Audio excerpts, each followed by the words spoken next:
Yatta! It's joke.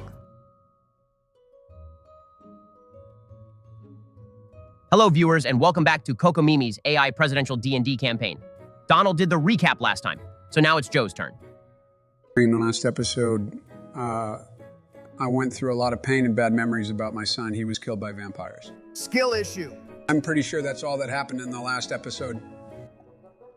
Yeah. If there was anything else that happened, none of you saw it. Oh, Joe, do you have a comment question for the viewers? I have one for the end of the video, so make sure to stick around to hear that one. You're not going to want to miss it. My comment question is this, how do you make yourself feel better when everything is wrong in the world?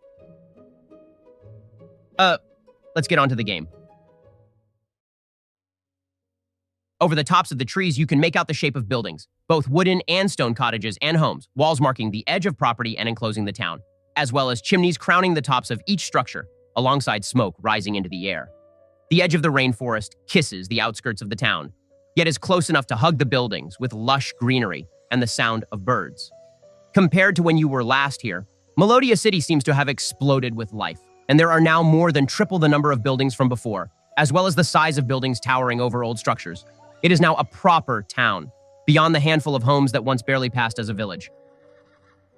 The sun is set, and darkness falls over the landscape and town. 3 guards are stationed at a gate near the entrance of town, barring entry.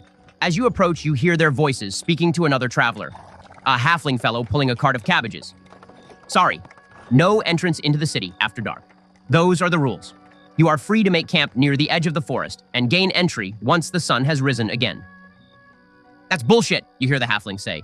You admitted those other merchants. My produce will start to go bad. No, my cabbages! Sorry, rules of the city. Only citizens permitted re-entry after dark. Visiting merchants will be seen and admitted in the morning. Same goes for you 3 wanderers. The soldier looks at the party. Sorry, but you'll need to stay out here for the night unless you are citizens or secure a pass with the guildmaster. Is your party registered? Registered up? No, we didn't know there was a rule like that. What? Oh, you must have come from Salt Wish. But then, they should have given you a pass upon arrival that identified your party. Ah, never mind. Listen, we'll speak with all of you come morning and you can gain entry into Melodia City then. You will be safe by the city walls, with guards on duty. He nods at both the party and the cabbage merchant and turns away, signaling the end of the conversation. So much for our plan to go right to the inn. Looks like we're making camp and gaining entry to the city by morning. All right. Hey, cabbage merchant, come on and share our fire for the night. The halfling cabbage merchant jumps at the sound of Donna's voice. Yes, will do. Thank you for the hospitality. Damn city rules. Bah! To whom do I owe thanks? I'm Donna, the warrior woman of the Gold Coast tribe, and this is Benjamin, my healing slave. Also, this is Argathrax. I don't think I should mention that he's a dragon. I'm a simple scholar and traveler advising these 2. Ah, I see. I'm Grantley, a cabbage farmer. I used to sell my produce over in Salt Wish, but I finally made the trek over to Melodia City. And look, just my luck that I made it here after dark. But at least I'm not alone out here. Thank the stars I met you folks. Is this rule about not letting travelers into Melodia City after dark new or something? It wasn't around the last time we were here. You folks must not have been back here for a long time. You're much older than you look, huh? He pokes Donna in the side with an elbow and a cheeky grin. Rules have been like this for about a decade, as far as I remember. At first, it was just to keep out monsters when the city wall was constructed. But now I guess it's old habit for the soldiers. Well, anyway, want some cabbage? The veggies might attract giant rats in the night, so we ought to eat a bit for dinner before the rodents have a nibble. Ah, giant rats. That brings back memories. That was our first quest in Melodia. Remember, Benjen? We went off to hunt a giant rat, only to find that the poster wrote giant cat. Seems like a long time ago. Might you be referring to Desi's Res and Mona's Inn? The Res is short for restaurant. Best fish in Melodia City, I heard. You can rent a room there, but the restaurant's in a side building. I hate change. Ben, keep all the names themselves. I can't remember all these changes. It's hurting my brain. Sorry, just building up the atmosphere. Well, no offense, but I don't want to talk to this halfling or whatever about cabbage and fishing all night, so let's go on to sleep so he can rob us. I'm sure you're planning something, otherwise there's no reason to stop the story from progressing. You think he's going to rob you? Of course, that's just the sort of thing you'd pull. In that case, the night passes uneventfully after spending the evening talking with Grantley around the campfire. In exchange for sharing your fire, he gives you all 2 heads of cabbage each, and by morning, soldiers stationed at a regular post to accept those seeking entrance into the city. They check over the party's belongings by simply eyeing their backpacks and making note of their names. Security in the town is not extremely tight, but it appears that the soldiers are more carefully trained than before. Oh, that's it. And all right then. Thought we'd get attacked or robbed. Why do you assume the worst about Ben? He's our buddy. Experience has taught me well. Further into town, you note the new presence of a man-made canal that connects residential and merchant areas to the ocean. Small docks are built along the canal with fishing boats and other modes of water transport. From the entry at the gate, you can see that the population has also exploded in Melodia City. No longer is this a farming village barely scraping by, but is now a major destination for the entire island and welcomes visitors to the kingdom each and every day. What a lovely place. It looks so different. We've got that bow to drop off for the Guildmaster and the Adventurers Guild, but what else did you want to take care of in town, Benjen? Stock up on a few supplies and then get on the road to the Goblin Village and Final Temple? I guess that sounds all right. We might also stop back in Desdemona's Inn for a fish dinner and chat with Mills. I expect you don't want to hear about me talking with him, though. Ordinarily no, but this is our grand return to the city, so I'll let it pass.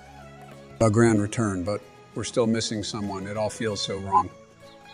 Don't start in on that, Benjen, or you're not going to stop. Let's keep moving. Think happy thoughts. Think about fishing. Argathrax looks about the town with a pleased expression. What fresh air to be found here. Such a peaceful town. I ought to have visited sooner rather than spend all my time napping in the mountains. Alas, no use pining over lost time. I shall follow your example through the village. Lead on.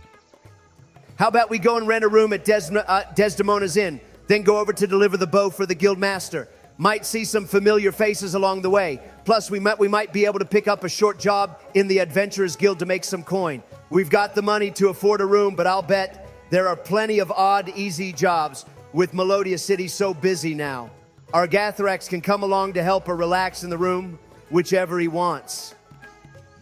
Perhaps if you have a number of errands to take care of, you might leave those with me and take care of your other business in town. I know that I just said I would follow your lead, but if you desire to move on to the next temple quickly, then dividing errands will be the fastest way forward. That's a good idea. I didn't have anything in particular to take care of, maybe besides checking out that apothecary that was around last time we were here. We could buy a few more health potions. I want to check with the blacksmith that was here last time we visited, and I'll bet there are even more blacksmiths now that the town has further developed. I'd like to see if they can repair the old greatsword and dagger that I found. What was the name of the metal? Again, night steel? Something like that? Night steel is correct, and it sounds as if we have a good plan. To the inn we go, and then I can explore around town to purchase health potions and inquire after blacksmiths, while the two of you deliver the bow to the Adventurers Guild and, perhaps, pick up a quick request to take care of. We can all meet back later. How will we find you after we all split up? If the two of you whistle, I ought to be able to find you. Despite my grey hair, my hearing remains as sharp as ever. Benjen can't relate. Donald, you're like as old as I am. We're talking about Benjen. Quit dragging your personal issues into this game. Before we devolve further, shall we make our way to the inn? Yeah, let's go. We should be able to find it pretty easily, assuming the building hasn't moved. You move through town, noting how much more life is present in the settlement compared to before.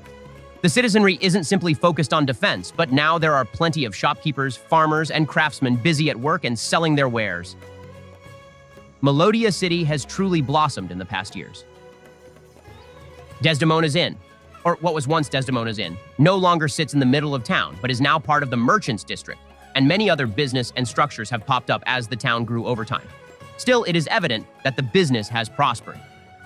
A sign outside the inn read Desi's Res and Mona's Inn. The main structure of the building looks to be the same inn where you all stayed, but an additional side building has been added with a wraparound porch populated with tables. Several people are eating breakfast and enjoying the fresh air. Maybe we ought to drop off these cabbages for them. What the heck was that halfling thinking, giving us entire heads of cabbage? He just wanted to be nice and for us to eat our vegetables. But I do think we could pass along the cabbage as a nice gesture to Mona and her family. A lovely thought. You were such a kind and generous soul, Benjen. Donna could learn to emulate your behavior more. What? I am the kindest, the most generous, the most beautiful. I ignore Donna and go into the inn. The interior of the inn is as warm and cozy as you remember. From the inside, you now see that the restaurant extension was added to the building not just to expand the business, but to expand this main floor of the inn that serves as a tavern. Perhaps with the growth of the town, growth of the business required more space for all the new people stopping by for a drink after work. There is a familiar face at the bar. Her soft brown hair and green eyes remind you of days not so far for your party, but much further for her. Come in and make yourselves comfortable. Have a seat, if you will. If you're looking for a hot breakfast, have a seat outside, and I'll come out to meet you. We were looking to rent some rooms for the night. Ah, I see. We've got some rooms open for the next couple days. How long are you planning to stay? Have we met before? You don't remember us at your Mona, right? That's me. You two look familiar, not so much this bespectacled gentleman, but I don't know if I can exactly place... We must not have made a big enough impression. Shaking my head, we came through years back and looked for Syrah's baby. Remember all that? Oh my goodness, it's been so long. I thought you all would have left Melodia. Back again for a visit? I'm so embarrassed. How could I have forgotten you all? You're the ones who provided me with that lovely pelt. She points to a large black animal pelt that is being used as a rug near the hearth. Ah, that brings us back. But Mona, you're looking very good. Doesn't look like you've changed a bit. You flatter me. Is Mills around? I'd love to catch up on fishing with him. Grandfather has retired from fishing. He's not getting any younger, you know. My husband has taken over the old fishing boat, though. If you have time to come to the tavern this evening, you can chat with all of them. It's always busy in the evening, but the more the merrier. Sounds good. We'll do that. Anyway, you wanted to rent some rooms for a few days. How many will you need? I'll be getting a room of my own. Benjen, you and Argathrax can do what you want. Sharing a room with Benjen would be fine with me. I would not want to strain your party's budget, after all. Sure, then that's 2 rooms for one night to start off with, but we might stick around for a couple more if that's not any trouble. Perfect. I will get things settled right away for your stay. She moves to make some notes in a large book that appears to be a ledger. You can go on up and drop off your things in the rooms if you like. Thought I might like tidying them up a bit before you go in. We've got business in town, so we can come back this evening for our rooms. What do you think, Benjen? That's fine with me. We've got places to go and people to see, or however that saying goes. Are you all here to take on work with the Adventurers Guild? I'm sure your party can handle almost anything that gets thrown at you.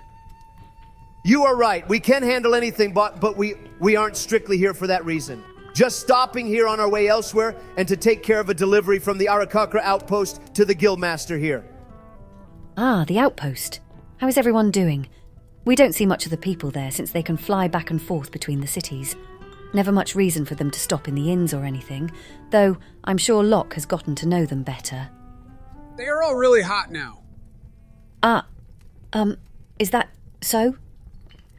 Just ignore Benjen. We still haven't taken him to see a doctor. He doesn't know how to talk to people. Hey. Yeah, but anyway, we'll go take care of this delivery and make our way back here later. Since that is the case, perhaps we might split up from here, and I will go make inquiries about blacksmiths in town, as well as purchase a few healing potions. I can find my way back here to meet up later. Are you sure Mem will leave us alone, even if you're not with us? I have made it clear that you are all under my protection. She would be a fool to attack you just because I am not in the immediate vicinity. Hey, that reminds me, Benjen, you ought to have a conversation with your goddess, since she's the one who sent Argathrax to protect us. I'd like to hear her thoughts on Mem going rogue and attacking us. Yeah, I can try to reach out tonight when I do my nightly prayers, but I'm not sure if she'll answer.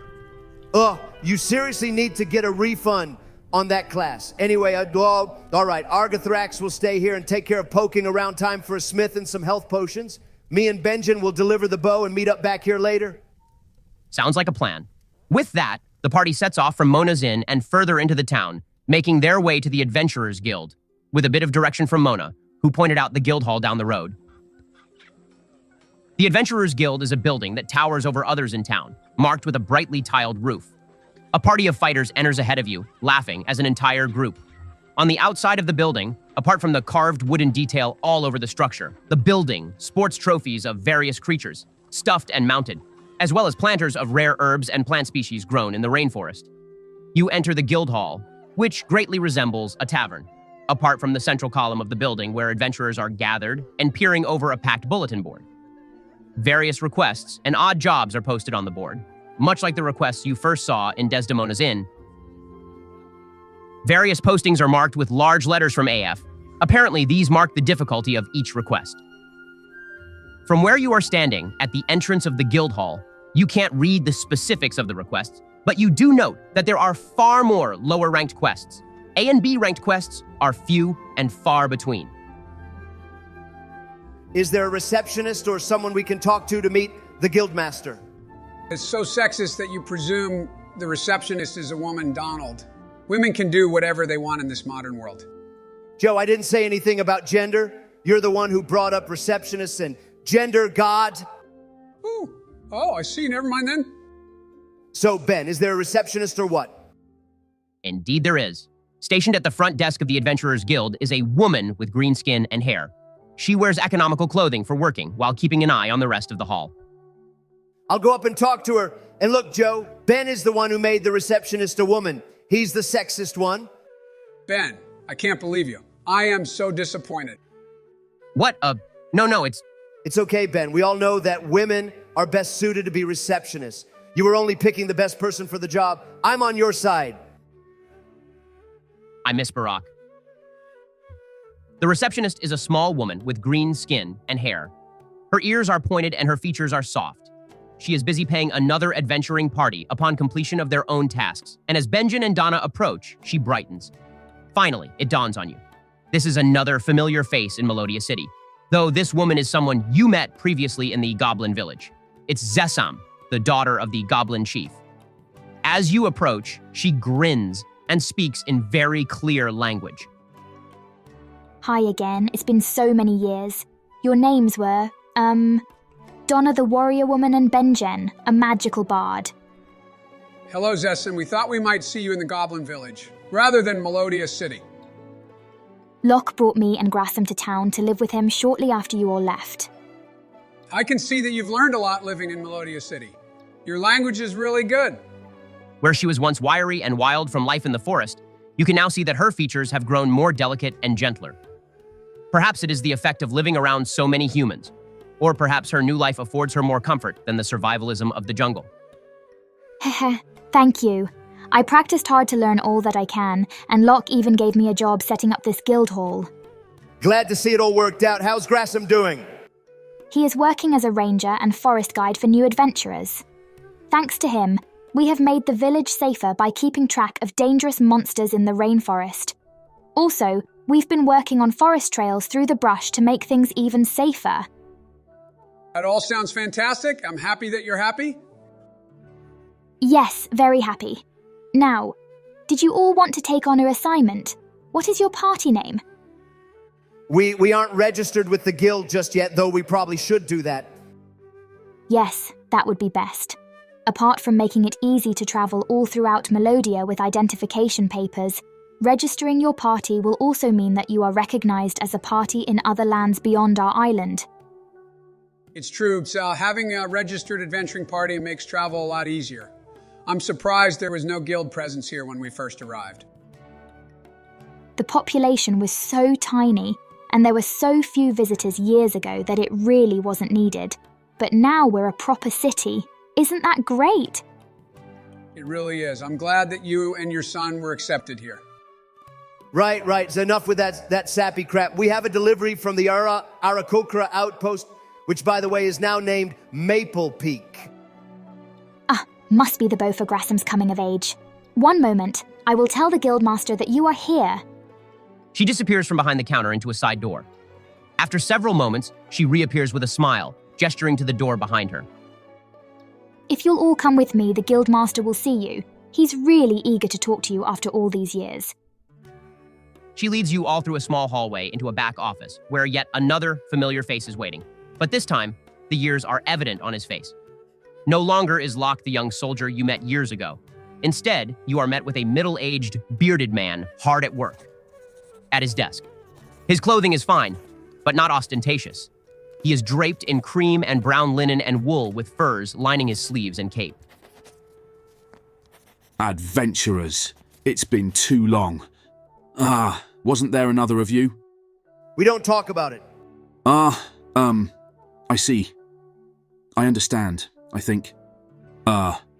That aside, Zessam tells me that you've brought the bow I ordered for my boy's coming of age. I'll pass it over for him to look at. Fine work, just as I expected. That'll do well for Grassam's gift. So, was that it? No, that's not the only reason I wanted to speak with all of you. Zessam informed me that you all aren't registered with the guild. Normally, parties start off at a pretty low rank, but I can register your party at a higher starting point than normal. Good deal. We are much more skilled than the average adventuring party, you know. I'm well aware. The guild system has rankings that go from E to A. A-ranked parties are the strongest out there and capable to take on basically any request. By the way, our quest system goes from F to S. The requests don't match exactly with the party ranks. Not exactly. The easiest quests are F-ranked and usually taken by E-ranked adventuring parties. These usually are non-violent requests, like weeding gardens, delivering an item in the same city, or other chores and errands. E-ranked quests include things like searching for common herbs, but can also include tracking down and fighting small animals or weak monsters. Starting adventuring parties can always accept E-ranked quests, but the F-rank ones are always available for odd jobs or gathering more experience. What about those S-ranked quests? We don't really get those in Melodia, but you'll see more of them on the mainland. A-rank parties might team up to complete those, as they are the most treacherous and dangerous requests. Anyway, with all of that said, I'd be willing to register you as a C-ranked adventuring party. Only C rank? We're level 6, you know. We've only seen 2 of 3 other C-ranked parties around these parts, so it's a good deal in my opinion. You can accept quests at the B rank as well. In terms of economy, B rank quests are the best paying around here, and we get enough that they can make a steady source of income for you, though they might be a little difficult. Honestly, I'm debating on even granting you C rank, since... What's the matter? Well, your party is a little small to be a C-rank party. I'd feel better if you had one more adventurer traveling with you. He has a point there. We have Artificer back at the inn, though. He's an A-ranked adventurer if I've ever seen one, maybe even S-rank. But he isn't a permanent member of our party. As it happens, I have a proposal that you might want to consider. There is a standing request that none of our adventuring parties have been able to take care of. You two might have more luck with it, however. Not to downplay our abilities, but if others haven't done it, what makes us seem right for the job? I've seen how you all work. You're able to navigate difficult people. The request was made by the mortuary director of our town and her assistant gravekeeper, but they are a very odd pair. A few parties have been put off by the introduction, while others simply couldn't complete the request. However, you two might have more luck, since you have experience dealing with people. I haven't forgotten how you helped Eric with Sarah. I think if any party might be able to get to the bottom of things, it's you. What are the details of this request? Our local graveyard has noticed bodies going missing. It may be the work of a grave robber, we aren't sure. We need the help of an adventuring party to investigate as well as, potentially, put a stop to whatever is being done with the bodies. In the worst case, they could be being used as a necromancy ritual. If that is the dire case, then we will need strong adventurers to fight. We'll accept it. You can leave it to us. We'll get to the bottom of this. Not so fast. I'd like you to take another adventurer with you as a trial run. I think you all will get along, and if things go well, then you can register as a formal party with the guild. and I'll be happy to give you that C rank. I have someone in mind for you. He was going to investigate this request on his own regardless, so it's good timing. I will call him in and give you the room so you can talk it over. He calls for Zessum to re-enter and shares with her the party's plan. She nods once and hops out, only to return again with a well-muscled dwarven fellow. It's time to introduce our next player to the table. George, come on in. Thanks for having me. Go ahead and introduce your character. We'll jump right into the story and move things along. I was worried that I wouldn't get a chance to play at all this session. You guys kept going and going. I was waiting forever. Sorry, I thought they might have gone to the guild first, and then I could have called you in. Anyway. I will shake hands with the party and introduce myself. Hello, good to meet you all. I am Treege, a dwarven artificer. You said you have no D&D experience, right, George? None at all. Yet you chose Artificer? It's a bit of an odd class for a starting player. Worry not. I am devoting myself to crafting weapons of mass destruction, and I know I will rise to the task. Weapons of mass destruction, huh? I think we will get along fine. I am Donna, the warrior woman, the strongest barbarian in all of the land and future chief of the Gold Coast tribe. Donald, why are you playing a woman? I wanted to look at sexy portraits while we play. Aren't the NPCs enough? No, you make us look at men, like when Quell became an exhibitionist in front of me. I am not gay. I do not like men. I see. What about you, Joe? I am Benjamin the Bard. I am also a cleric, however. I have multi-class to offer the best support for the party. I worship Area, the goddess of harmony. She has blessed me many times, including many times I roll the dice. Benjamin and Donna. Got it. Wasn't Barack part of the table? Treege would have no way of knowing about him unless the party mentioned it. Let's say that they do. Yeah, we recently lost a party member, a wizard named Merrick. Lost him in a fight? I'm sorry to hear that. Yeah, but not really. He was evil. You know how dark wizards are. Oh, I see. That is not really an accurate portrayal of events, but I don't want to butt into the roleplay. George, I'll fill you in after the session. I'm afraid if we talk about this too much, we'll upset Joe. Too late. I think we have already started to upset him. He's curling up into a ball in the corner. Maybe we should leave things here for now then. In the next episode, the party with their new member will make for the graveyard to get a start on the request and hopefully register themselves as a new party. This stinks. I didn't even get to play because you all kept talking and talking. I worked so hard on my character prior to the session and everything. Dang it. I even thought of some amazing bombs that would blow your socks off. The ultimate weapons of mass destruction. Ah, well. Next time. Sorry that you didn't get to play much, George. We'll start fresh next time. To the viewers, thank you so much for watching. Leave a comment telling us what you thought and like on the video to boost the algorithm. Additionally, I want to offer a fun opportunity for the viewers. You all can name the party. Leave your name suggestions for the party in the comments below, and we'll read through all of them to pick the best one. We will see you all next time.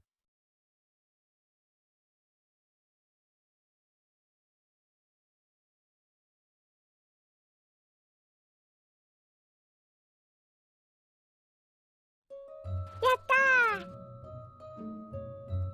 It's joke.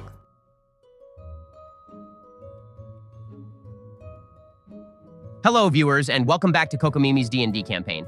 We welcomed a new player to the table, and although he didn't get much time to play in the last episode, we're ready to go this time around. How about you start us off with the recap, George? Sure. I didn't get to play much last session, which was a little sad and annoying, but I'm here now. In the last episode, the adventuring party returned to Melodia City and met with the guild master of the Adventurers Guild. They delivered a bow he ordered from Maple Peak and informed them of a standing request that the guild has taken on. Apparently, bodies have been disappearing from the local graveyard. Could be the work of a necromancer or the like. We won't know until we investigate. That's what led the party to meeting Treege, a dwarven artificer working in the guild but without a party. No worries, Treege is welcome to join the team as long as he recognizes Donna as the true leader of the group. By the way, you also get to ask a comment question at the end of your recap. I don't know about Donna being the leader or whatever, but my comment question is, what would your ultimate weapon of mass destruction be in this tabletop game? So what is your deal with weapons, Bush? Mass destruction, I thought you fought against terrorists, not strove to become one. Are you planning on wiping the cities of this fictional world off the map? I will terrorize my enemies and earn the respect of all NPCs. No way, that's my job. You can join the team as a support for Donna, the beautiful warrior woman, but you can't steal the love and respect of the NPCs. If you try it, we'll have a problem. I will stop all of this before we start fighting again. We open the session with the party and their newest member, outside of the Adventurers Guild. It is still very early in the day, and the streets of the city are busy with townsfolk going about their business. Having accepted this request to investigate the missing bodies, you make your way to the local graveyard. So our way there. I want to get to know our new friend. Tree, what brought you to Melodia City? Have you lived here? I moved here about a year ago in order to help subjugate monsters in the rainforest. Well, it's good money and the cost of living is cheap as the city is building at an amazing rate. Still, I don't plan on staying here forever. I'd like to find a party to join more permanently. Traveling alone is dangerous and sad. That is so true. Hold on to your friends and cherish them in your travels. I have a feeling we will get along very well. Right, yeah, enough with the sappy crap. I want to see Bush bring the heat to this team. He will be filling some pretty big shoes. Repeat that? I said he should bring the heat to the team. No, the other thing... What? After hearing about how you all lost a party member and the circumstances around that loss, I think I can be just the person to fill the gap in the party. I am still sad and mad at Donna. He was our friend. How many times do I have to tell you that he betrayed us and we couldn't trust him? You can also tell the party about the voice you have been hearing, Donna. Oh, I almost forgot about that. I don't think I'll mention it yet. I don't know what it is. Sorry, just had to check something. Tree, if you don't mind me asking, what sort of artificer are you? I'm glad you asked. I am an artillerist capable of creating advanced weaponry. Or that's what the stuff online said when I looked it up. I picked the subclass that sounded the coolest. Right. And if you have any issues with the class, the comments always give us good pointers or suggestions. I've got to work out whether I want to allow you to use firearms. He gets a gun? What the hell? No fair. I haven't decided yet. Anyway, let's continue the story. You find the graveyard towards the western wall of town, on the outskirts of the city. Numerous headstones are lined up in the area. There is a building that looks a bit like a church across the road. The building on site appears run down, but the graveyard is otherwise well maintained. Hey, there's a church here? I thought people around here didn't believe in my goddess. Have they opened their eyes to her light? As you look at the temple, Benjen, you notice that the building does not have any markings to denote the deity worshipped.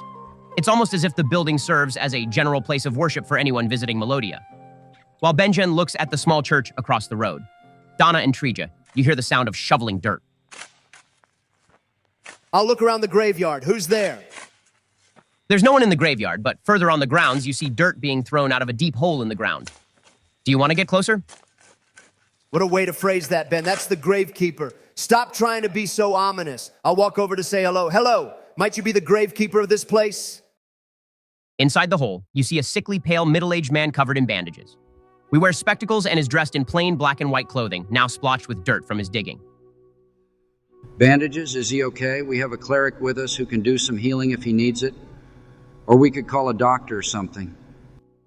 At the mention of a cleric, the man's eyes brighten. Can the cleric exercise me? I think too much exercise would put Benjen in a permanent rest.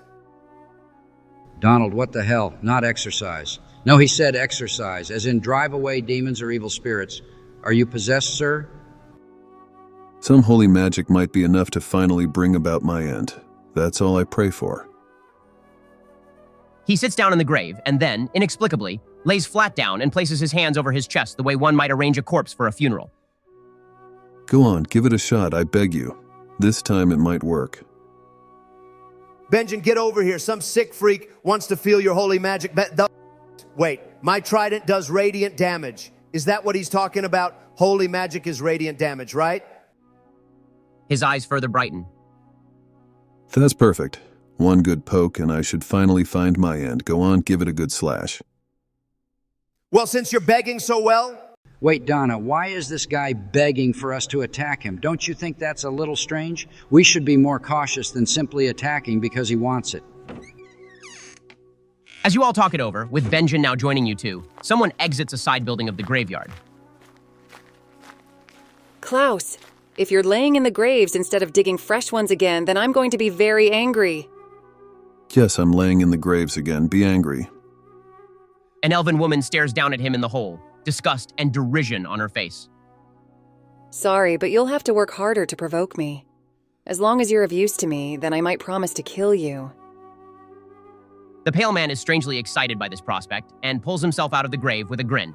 Now that he's out of the grave, you can see that he is a tall, human male, and that more of his body is covered in bandages, as if they are holding him together. There are patches of stitches on his skin, peeking out from some of the bandages. The man is so pale that he looks bloodless. Shouldn't have let Astarion have a sip on Bite Night. Rookie mistake. this guy wanted us to attack him with holy or radiant magic. Is he undead? The elven woman looks over at Donna and cocks an eyebrow. Of course he is. Want a demonstration? He doesn't mind. Maybe one of these days the demonstrations will actually kill me. Standing beside the pale man, you take in the appearance of the woman. She has purple skin and is quite short with white hair and brilliant pink eyes.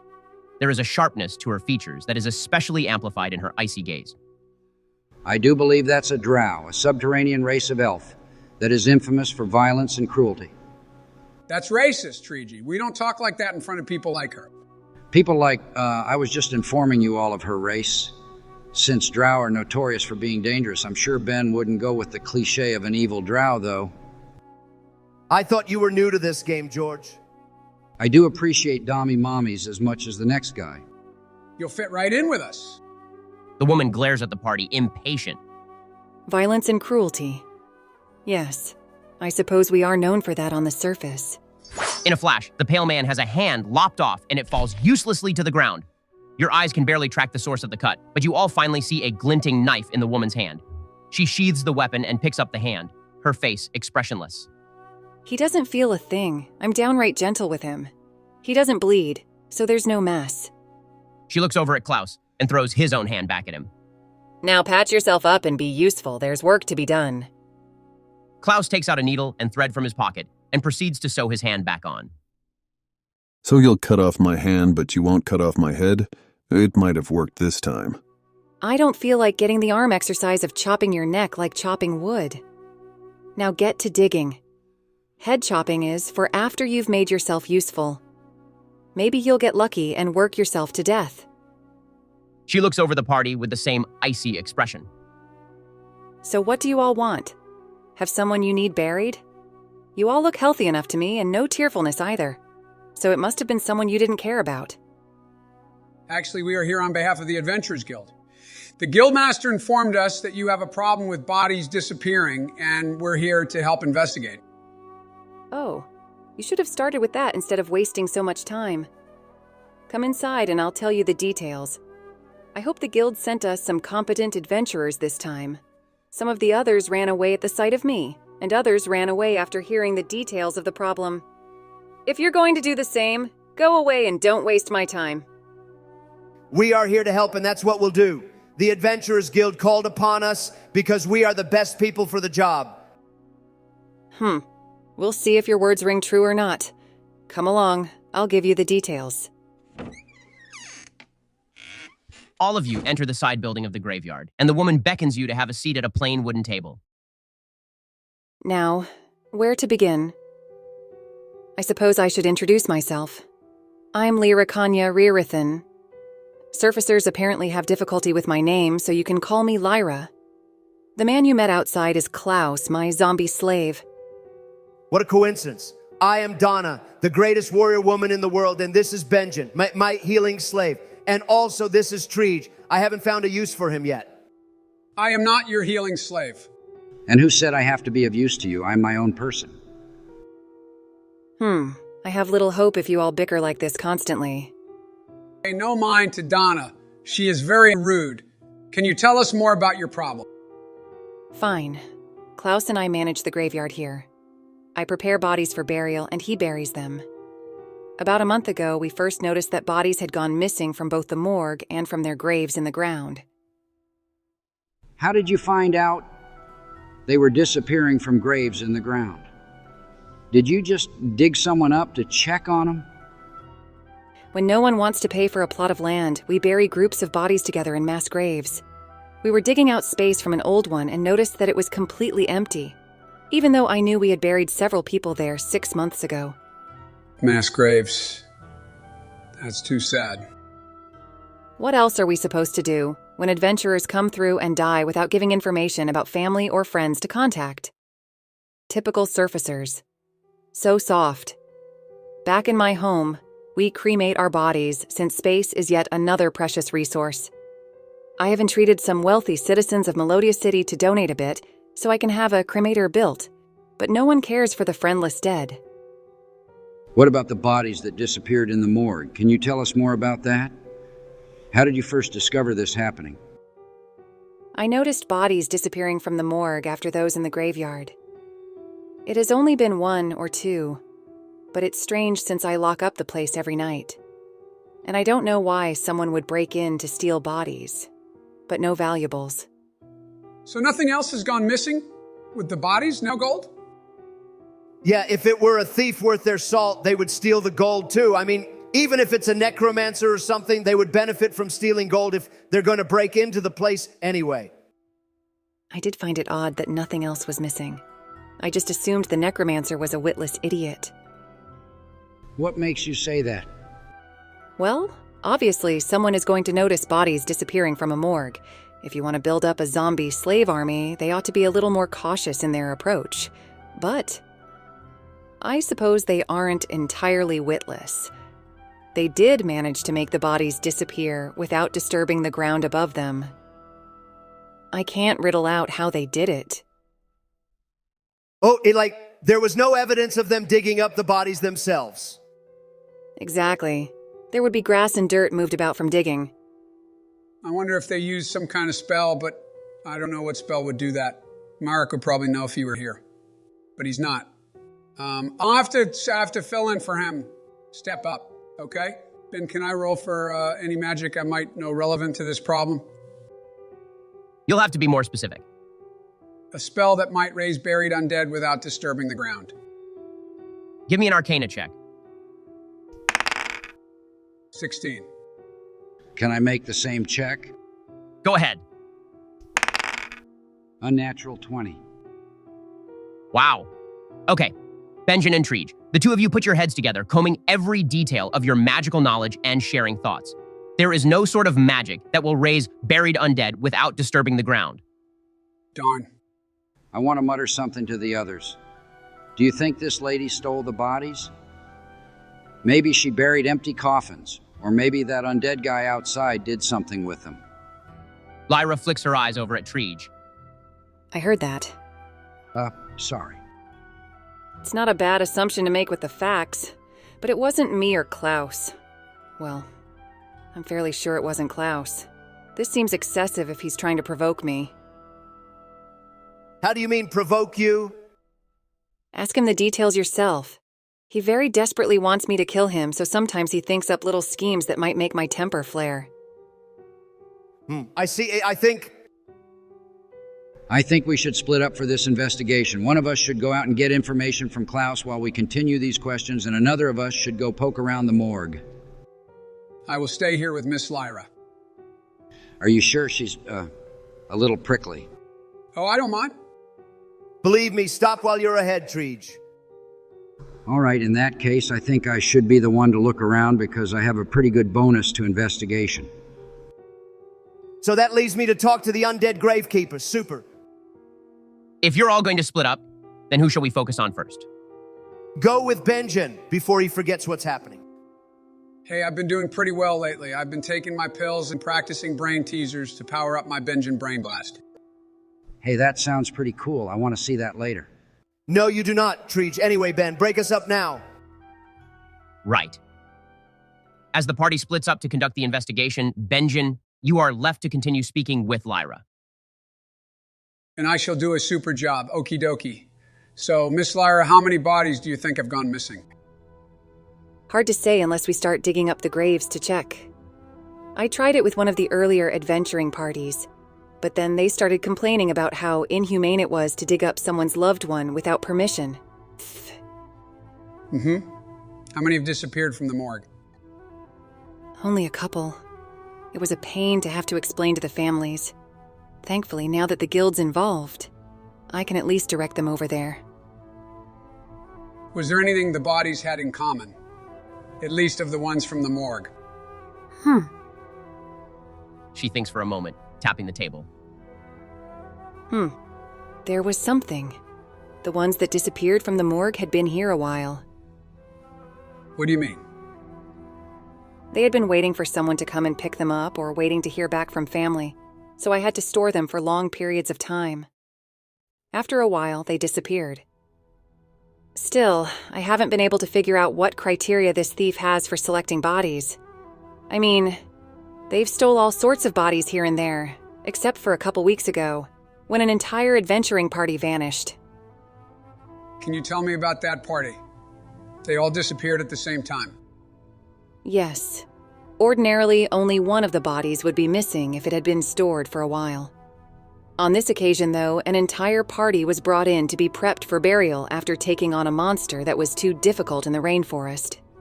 The guildmaster sent out a search party to find them and brought back the remains. I kept them here for some time, waiting for a response from their next of kin. But before I heard back, they all disappeared in a single night. Does anyone else have access to this place? I have the only keys, and my house is a few doors down. There have been no broken windows or busted doors either, though I suppose the thief could use a spell to repair those in order to conceal their thievery. You're welcome to search my house if you don't trust me, though I doubt I would be able to hide the stench of so many zombies from the neighbors. Can I roll an insight check on Lyra, Ben? Anything in particular you want to look out for? I want to see generally if she is trustworthy. I don't think she would have reported this if she were the thief. And I also think she's being very helpful. But maybe that is her design. I don't know. Go ahead and roll. Oh, nat 20. Very nice. Lyra may have a sharp tongue and propensity to lop off her assistant's hands, but her breathing and expressions are even and natural. She's telling you the truth about all of this. Okay, I believe you, Miss Lyra. What? You think I would lie about all this?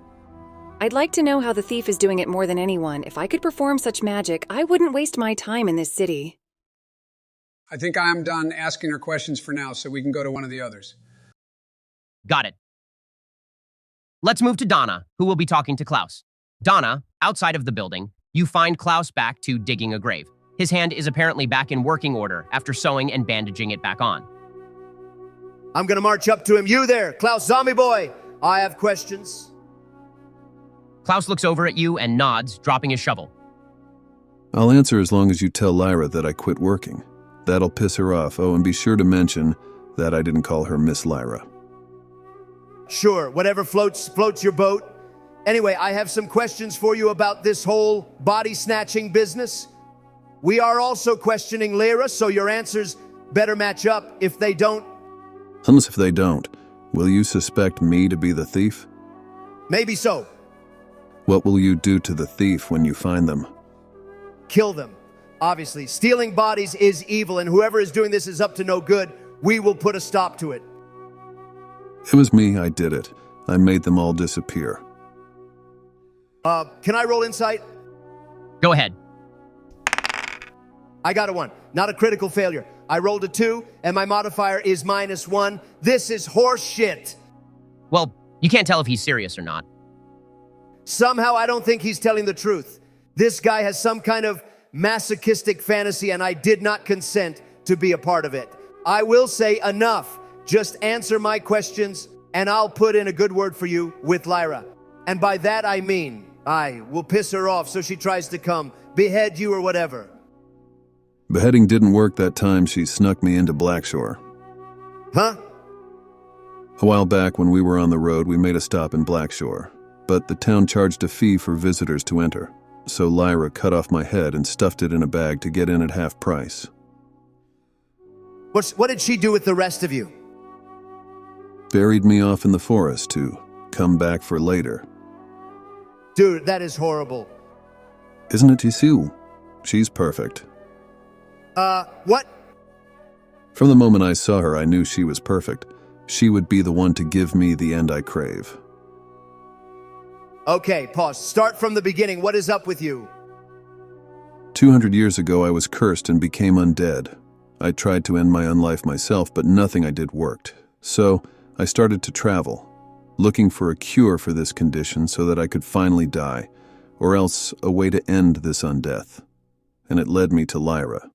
I saw her in a seedy tavern years ago, and from the moment I saw her, I knew she could do it. She was covered in blood, just having completed an assassination.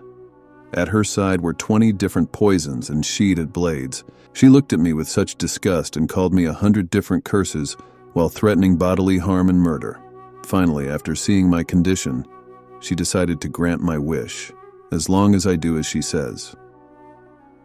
This is the weirdest simp I have ever met. Are you in love with her or what? Love no, Miss Lyra is deadly. That is what I love. I think I get why the other adventuring parties left. These two are weird. Either you're very helpful to Lyra and she grants your wish to kill you, or you piss her off, and she ends you for disobeying. Seems like you're being strung along. I think you like being around her and being mistreated. There's a name for someone like you, and... Let's stop there. Don't you want to ask Klaus about the disappearing bodies?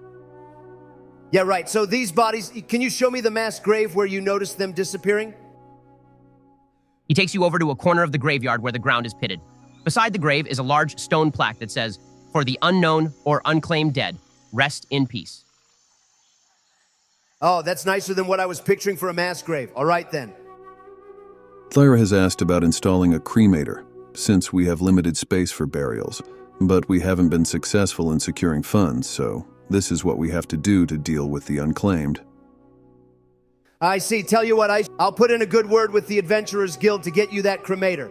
The Guildmaster is an old friend of ours. That would be perfect. Perhaps Lyra will be happy enough to... Yeah, I got it. Gross. This is worse than Benjamin sniffing hair. Anyway, why haven't they let you have a cremator in the past? Seems like something the town could fundraise by chipping in together. There is apparently a cultural significance to burying the dead in Melodia. Lyra's request to start cremation was not well received despite the usefulness. Huh, so the town insists on burying their dead. That's fine, but what about all the adventurers that come through? They don't care about the city's cultural traditions. Truth. That's the main reason why the suggestion was rejected.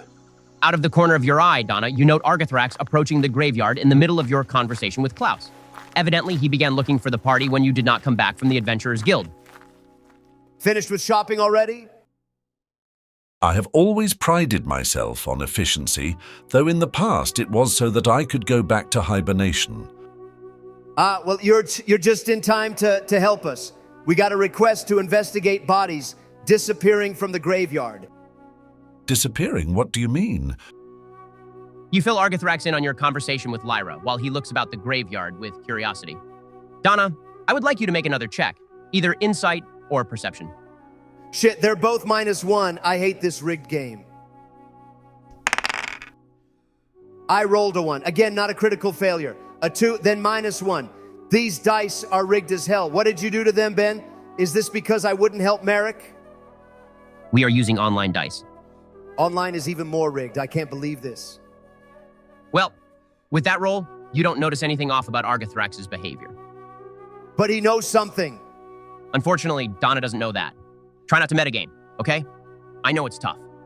How am I supposed to pretend not to know something that I myself know I know? I know it's confusing. Can I at least ask Argithrax if he knows any magic that would raise the dead like this without stirring up the ground? I will allow that. You pose the question to Argithrax, who pauses. He chooses his words very carefully, as if measuring each one before it passes his lips. There is no magic that would raise the dead without disturbing the ground. No, there is no magic like that. I want him to explain more, but I will wait until we all reconvene with our findings. Sounds like a plan. Was there anything else you wanted to ask Klaus? The comments will probably yell at me, but I can't think of anything else right now. Then we'll move to Tredge, who is inside the side building. Lyra passes you a key to the morgue and points to a set of stairs leading to the basement. All right, I will go down there to investigate the room. The morgue is a cold room that stinks of strong cleaners. It is completely windowless and dark, but thanks to your dark vision, you are able to look around the room. First, I want to check for the presence of any magic. Do you want to roll or use a spell for that? I have Detect Magic as a ritual spell. I'll use it. Got it. Tredge, as you focus on the room, you note the presence of magic in the storage units of the morgue. This isn't a trace of any necromancy, however, but evocation magic that helps keep the bodies cold. That makes sense. Now I want to further investigate the inside of the storage units. You look over the storage units, but there isn't a trace of any other kind of magic anywhere. All right. Whole lot of nothing, I guess. Now I want to check the door and stairs for any sign of someone having broken in. Roll investigation for that. This 13. You look fairly closely with a bit of an unpracticed eye, but you aren't able to find any sign of someone having broken in. Let me go back upstairs then. I want to have a look outside. Sure. Tredge, you return upstairs and give the key to Lyra before continuing your investigation in the graveyard. Outside, you see that a tall, gray-haired man has come and is speaking with Donna and Klaus. I'll put that aside for a second and look around. I want to cast Detect Magic again and check for any trace of magic in the graveyard. You cast the spell and continue your investigation throughout the graveyard. Roll me an Arcana check, if you will. Finally, we're getting somewhere. That's a 19. You note the faint presence of some magic underground. Upon further investigation, and thanks to your knowledge of imbuing items with magic, you detect the presence of 1 or 2 spells under several of the graves. These spells are ones typically used to enhance weapons. Interesting. What else can I tell about this magic? Nothing much else. Technically, that spell should be blocked through 6 feet of dirt, but I'm bending the rules for you since you rolled so well. Ah, thank you, Ben. So there's some magic items buried in a couple coffins. Most likely. Since he's out here, can I ask Klaus about that? I'm betting that they sometimes bury adventurers with their sword. You call out the question to Klaus, who steps over and confirms your suspicions. Yes, occasionally we get adventurers who want to be buried with their trusted weapons, even if it seems very wasteful to bury such fine things. They could be put to much better use. Since Tredge is out here with Donna, can we ask Klaus to dig up one of these graves? We can't do that, Donna. We have to ask for permission to disturb someone's resting place. Ask for forgiveness, not for permission. Dig up one of the graves where you're sensing the magic from. Do it and I'll kill you. Don't you mean do it or I'll kill you? No, I don't. Klaus goes to fetch his shovel, but before he can set to work, Artificer steps forward and casts mold earth to excavate the earth. Normally, I would be against such an action, but I'm very curious to see what we find here, now that I've heard about this problem. His magic has revealed the coffin buried under the earth, and Klaus jumps into the grave to pry the wood open. The lid snaps open with a crack, and inside you find nothing but an old sword. Where the heck is the body? That's strange.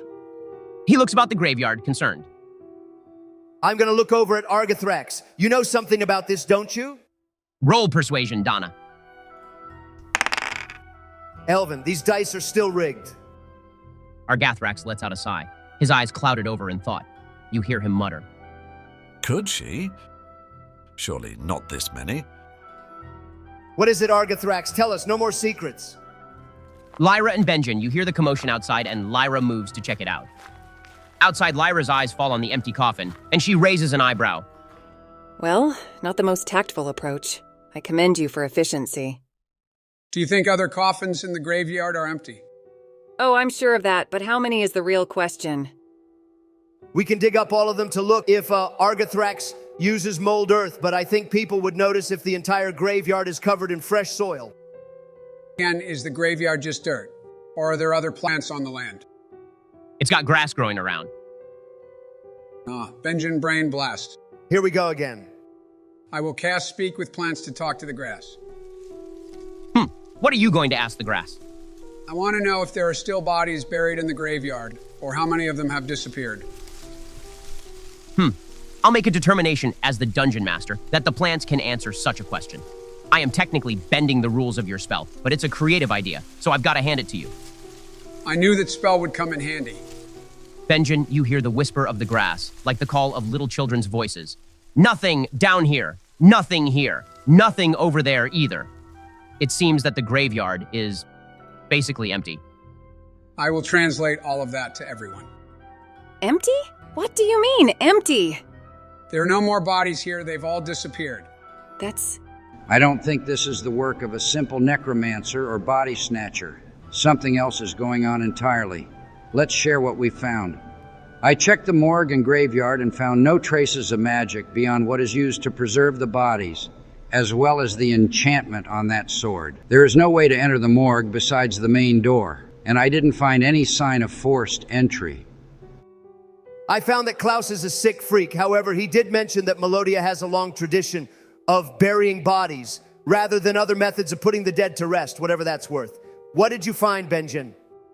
That the ones that disappear have been stored for a long time and vanish one at a time, aside from an adventuring party that vanished all at once. There's no real criteria about which bodies are taken. Whichever way you spin it, the gravekeeper and mortician look the most suspicious. No, I trust Lyra. I sussed her out and everything. What does her hair smell like? Marshmallows. God Almighty. With all this information combined, it is painting a very strange picture. I do not think we are dealing with the work of a single person. It's more likely that this is a much more powerful being to be able to do all this without leaving a trace. Argithrax, you seem to have some information. Care to tell us? Argithrax grimaces into a pained expression. I must choose my words very carefully. Please understand, it is likely this is dealing with royal secrets. Oh, my goddess. Quiet, Benjen. With that, we'll close off the episode. You're getting real good with these cliffhangers and mic drops, Ben. I don't like it. What can I say? I've got to keep you all coming back for more. To the viewers, thank you so much for watching. Leave a like and a comment telling us what you thought about this week's episode, and we'll see you in the next one very soon.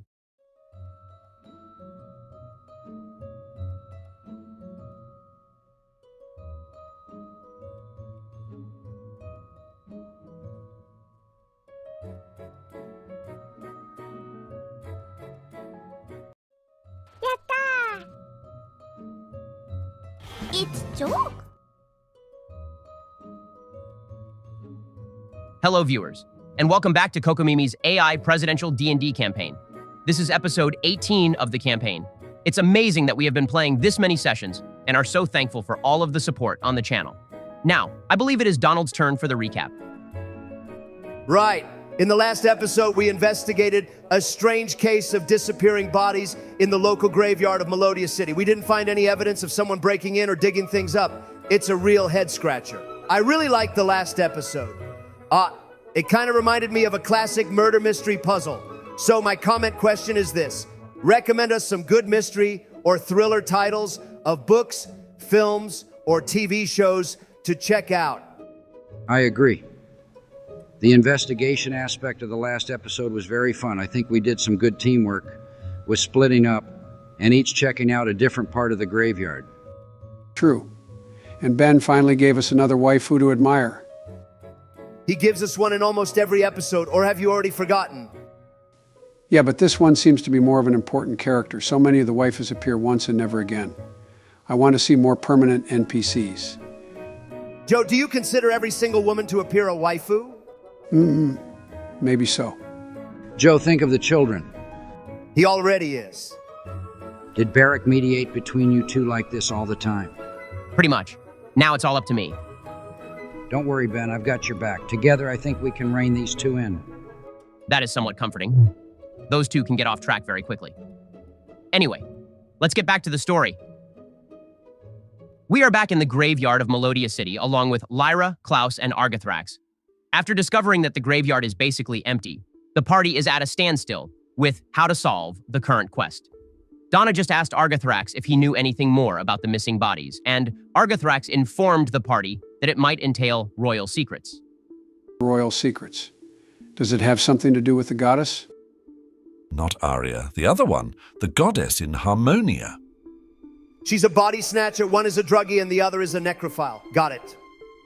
You know, Donna, you should be quiet and listen for once instead of jumping to conclusions constantly. I'll say this in front of everyone since it concerns this graveyard as well, but the goddess in Harmonia has the power to raise the dead. I believe this is her doing, or it would make sense if it is her doing, as well as fit all the circumstances. Makes sense if this is the handiwork of a god. That would explain why we can't figure out what kind of magic was used to steal the bodies. But if it's royal secrets, I thought it would make more sense to be related to my goddess Arya. Since it entails the relationship between the two sister kingdoms, it falls into the realm of a royal secret. I'll tell you what I know of all this. As an ancient dragon, I have been around longer than most mortals can remember. I am surely the only being alive that would be privy to this information in Melodia. The goddess of melody presiding over Harmonia has the power to raise the dead. In the past, she would raise those she viewed as having unfair deaths, or those she took pity on, allowing them to have a sort of second chance in Harmonia. However, she never raised this volume of people and creatures. It's as if she has let go of her criteria for judgment entirely. I have no idea what she might be thinking. It's unimaginable and very dangerous. Tampering with the process of so many souls between life and death will have lasting consequences. So now in your memory, she wasn't always like this. Not at all. In the past, she might raise 1 or 2 out of 100 deaths. Now, it is probably closer to 99 out of 100. I have no idea what she's thinking or why she's doing this. He has a troubled look on his face as he surveys the graveyard. Do you think if I had a talk with my goddess, she could give us more information? Yes, she might have a better idea of what is going on. Lyra's eyebrow twitches, and her lips lower into a displeased grimace. Wait, hold it. This is all well and good with your gods and whatever, but what the hell are we supposed to do? Bury people knowing that they'll disappear? It's a waste of time and effort. Klaus's eyes cloud over in a wistful expression. Perhaps this goddess could bring about my end. Seeing as you are already undead, I do not think she could do anything to help you. You would need to die again here in Melodia, and she would raise you once again. Klaus lets out a dejected sigh. To you, as long as I stay here, I won't see a permanent end. Lyra, it's time to pack up and leave. Lyra looks as if she wants to murder all of you.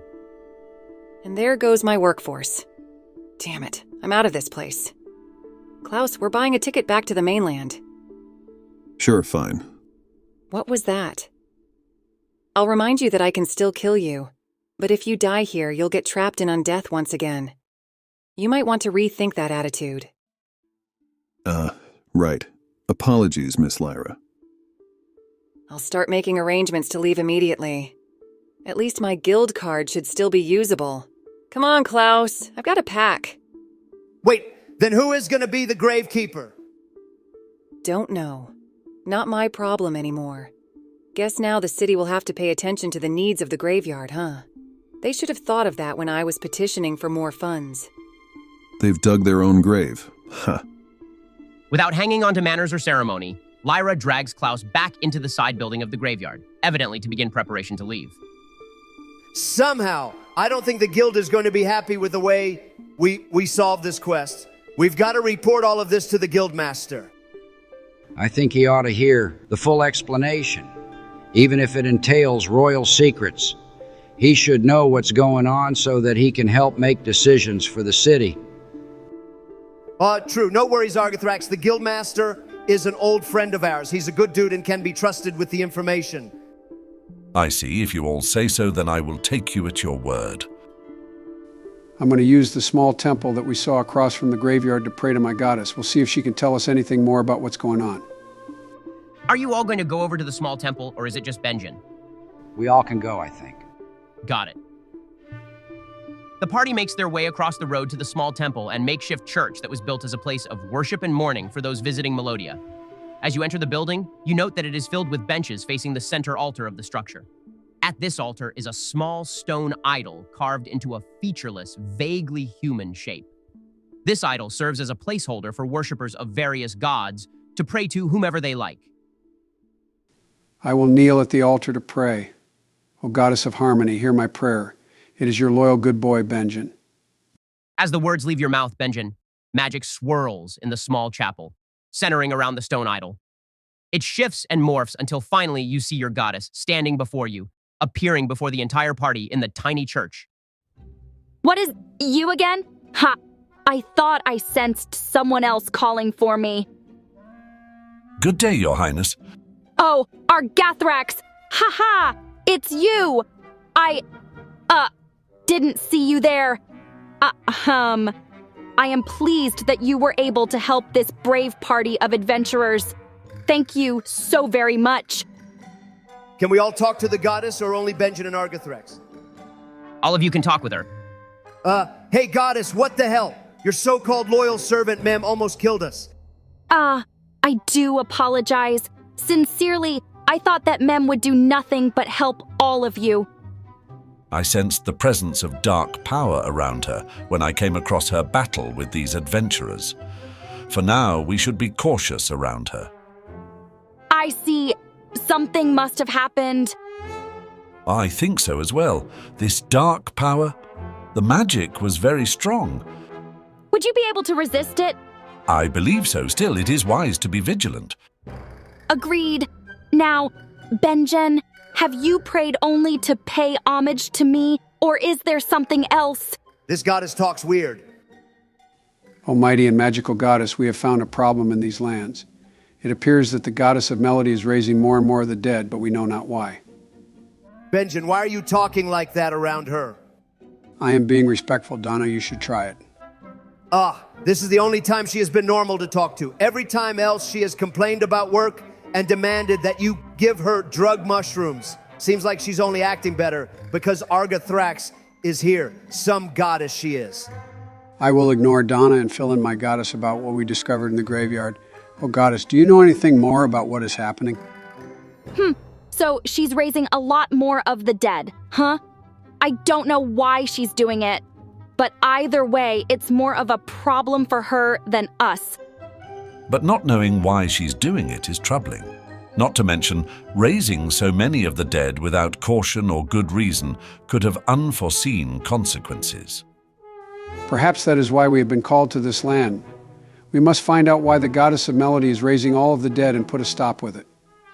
I agree that this is likely related to the prophetic dreams you told me about, but if Arya was not the source of them, then I wonder who it might have been. Maybe someone we have yet to meet in Harmonia? So what? All of this work we did in Melodia was for nothing? We just needed to move to Harmonia to accomplish our real task? That is horse shit. The goddess interrupts you with a pleased, serene smile.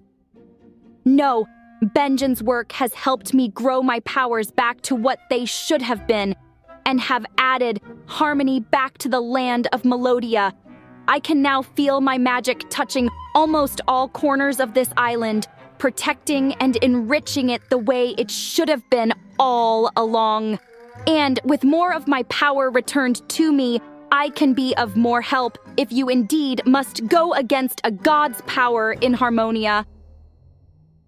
I'm kind of an outsider here, since this is the first time I've seen Benjen pray and everything.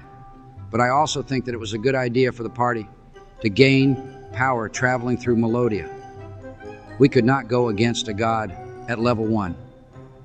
Well, I guess you could, but you wouldn't survive. Then I know what I must do. I need to complete the temple ritual to fully restore my goddess magic to this land. And then we will make way to Harmonia in order to stop their goddess from destroying the balance between life and death, achieving balance in the world. That's what Merrick wanted to do. I'll carry his will with me and see things through. Actually, you guys lost a party member in Melodia. Doesn't that mean the goddess in Harmonia might have raised him from the dead?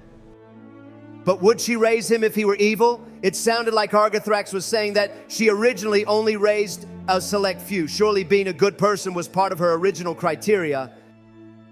But if she no longer discriminates among who is raised from the dead, I think it stands to reason that your party member might be out there. I can't imagine that she would raise anyone who harbored true evil in their hearts, no matter her current choices and actions. What do you think, Arya? Who knows what she's thinking? It is a true mystery. Well, I don't have anything else to ask, I don't think. What about all of you? Nope. No, it has been fascinating, though. Thank you for sharing your goddess, Benjen. I feel like I have learned so much about you and come to understand the importance of this party's quest. Don't feel too thankful. She's basically done nothing for us so far. The image of the goddess swirls once again with magic, dispersing through the air in a quiet mist. In another moment, the stone idol in the chapel is back to normal, and the party is once again alone. Just so you know, Argithrax, she has never been that professional with us. No, I assume her attitude shift is because of me. I seem to inspire her to behave with the utmost decorum. Too bad she can't be like that all the time. Barely a goddess, if you ask me. I've told Benjen like 100 times, but he should get a refund on his cleric class. You know, Donna, I am getting really sick of your attitude. I'm just stating facts. You are being an asshole. I don't care that you don't like my goddess, but you don't have to say it in front of her. She's the one who gave you the trident you love so much. That's only fair because she broke my previous weapon in one of the temple boss fights. You can buy another weapon with all that gold you're hoarding. She didn't have to give you anything. No, that's... I'm not finished yet. I've about had it with you. You know, you are not a team player, Donna. All you do is put down others' contributions. Maybe sometimes it is a joke, but not all the time. I am a good member of this party, and you know it. I am the best member of this party. Sorry, I'm not done. Shut it and listen. Who thought of going to the Goblin Village by putting everyone to sleep? Me, who saved us from that giant insect by talking to it. Me, who found out about the magic crystals for growing big trees. Me, who fully searched the graveyard with one spell. Me, who trapped Siren with a fishing net to help defeat her. Me, it was me, who helps you achieve big crits with a hideous laughter combo. Me, I am a strong member of this party, and I am sick of the constant insults by you. Yeah, well... I'm still not done. Merrick is gone, and I know that can't be changed, but that means we have to get along as a team. I'm not putting up with your bullying and insults any longer. Should I stop them? No, this is long overdue. Let them work it out. All that with Merrick wasn't my fault. Yes, it was. You didn't do anything to help him. You didn't either. At least I made an active choice. You took the coward's way out and didn't make a choice, which is still choosing something. So don't try to act like you're on the moral high ground. It's true. I didn't save him. I didn't do anything. I was afraid, and I will have to live with that and grow. I was a coward like you. Perhaps I was even more of a coward than you because I hid in the corner consumed with my feelings and confusion. But I'm saying no more. I will be brave to keep this team together. I will have courage to ensure that we remain a party. We must make tough choices in the trials ahead, and I will be brave enough to face them. I couldn't protect my friends long ago, and I couldn't protect my son. But I have the strength now to protect what I love. I can't be afraid anymore. I will stick by my friends. I will be brave. Oh, even if one of us turns out to be evil, no thanks. I'm making my choice, starting now.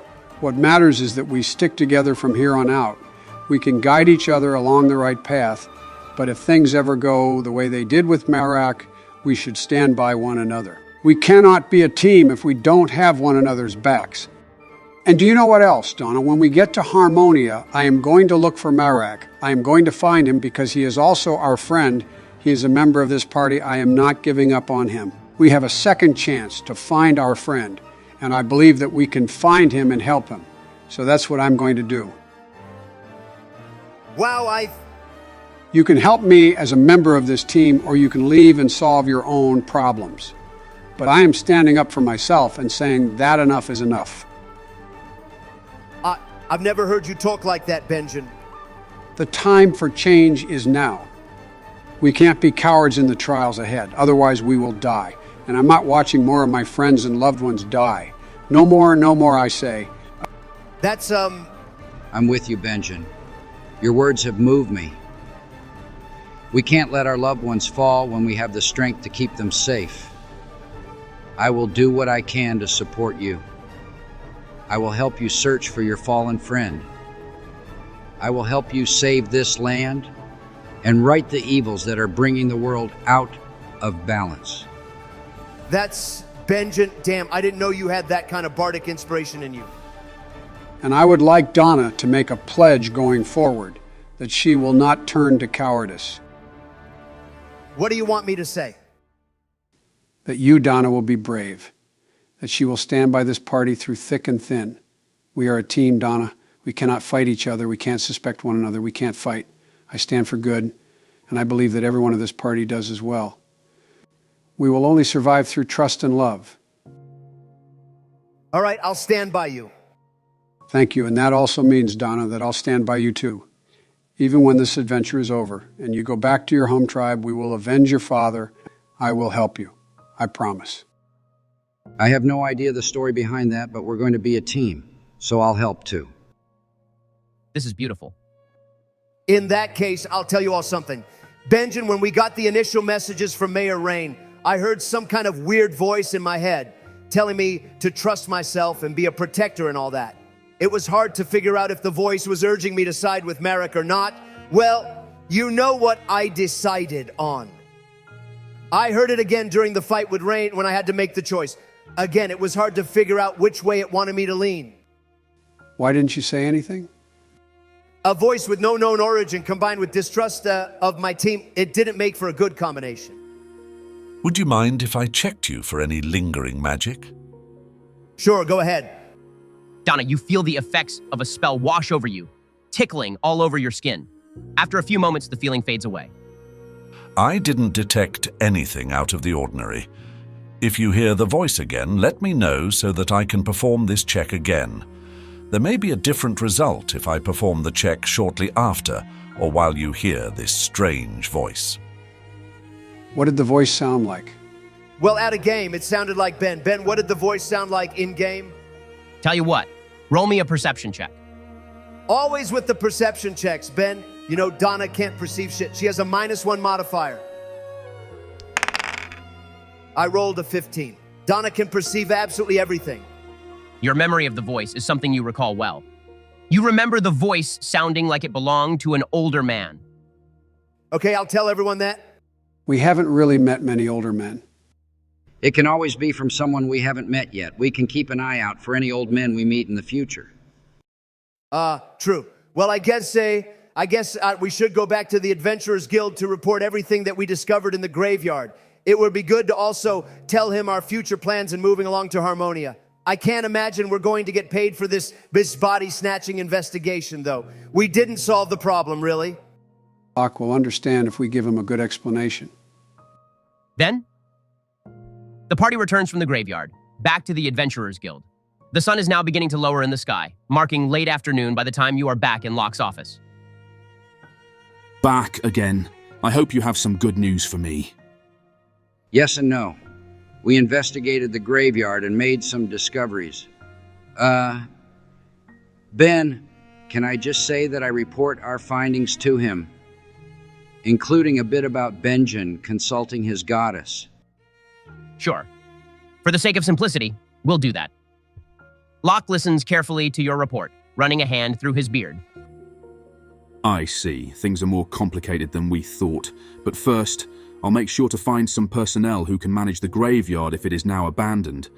That drow woman might have been a bit harsh, but I think her suggestion to use a cremator in the future is a good one. I'll personally allocate some funds to see that one is installed.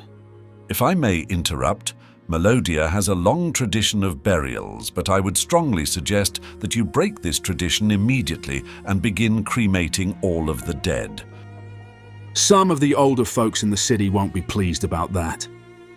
I understand, however, if it is more important that we break this disturbance between life and death as soon as possible. I believe that if we destroy the bodies of the dead, it will be more difficult for the goddess in Harmonia to raise them from the dead. So the aim is to hinder her if possible. I understand. I'll do my part to see that all of this is done as you ask. We'll be staying in town only for a short while before moving along to the final temple and then to Harmonia. Benjen, shouldn't we encourage a few adventurers to undertake the temple ritual like you? You're like the only cleric for your goddess, aren't you? Very true. The only problem is that I'm afraid any new parties going through the temples will be attacked by Mem, like we were. If she is as dangerous as she sounds, then it would be better to hold off on sending anyone new to the temples.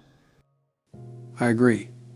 Even though it would help my goddess build her power and grant protection to adventurers until we come back from Harmonia, Locke, don't send anyone to the temples. Or you may make use of me as an escort if there is someone especially insistent on going. It is a tad below my dignity to work only as such. But if it is necessary, then I will do what I must. Locke sits back in his chair and closes his eyes with a long sigh. I see. You've given me a lot to think about. A lot of work ahead, but that's what I signed up for when I took this position. All right, I'll get busy with affairs in the graveyard and do what I can to protect adventurers from unnecessary danger until you all can get a better hold on things in Harmonia. Hey, wait, I have a brilliant idea, Ben. The sending stones that you gifted us during the holidays. Will they work between Melodia and Harmonia? Yes, you can use the sending stones between the two kingdoms. In that case, I am going to give my sending stone to Locke. Benjen has a sending stone of his own, so we can use it to communicate while we are in Harmonia. It can send 25 words per day to Benjen's stone, and also to the stone that our friend had, but I don't know where that one is. It is likely in Saltwish with the mayor. I see. Well, we have to keep communication up between Saltwish and Melodia City anyway, so it won't be a problem to fill him in on what's going on. I can also inform them about the missing bodies and urge them to switch to cremation as soon as possible. Right, yeah. Excellent plan. Now we have a communication channel set up even when we're in a different kingdom. Also, as long as we have Benjen's sending stone, I can use one of my Artificer skills to replicate another, in case the party gets split up and we still need to contact Locke. Awesome. Now this is the teamwork I'm talking about. I think at higher levels I can actually craft magical items, so I could make more sending stones for the set. But for now, replicating can work just in case. Sounds like a plan. Now, I promised that I would allow your party to register as a C-rank party if you completed the quest. You did get to the bottom of things and we have a path moving forward, so I'll keep up my end of the bargain. I just need a name for your adventuring party. Have you all looked through the comments and settled on a name? Oh, I'm so excited. There were many good suggestions. How about you each offer up one of your favorites, and we'll go from there. There was a suggestion from a longtime supporter of the channel, Texrex, who thought of Donna's Dawnguard.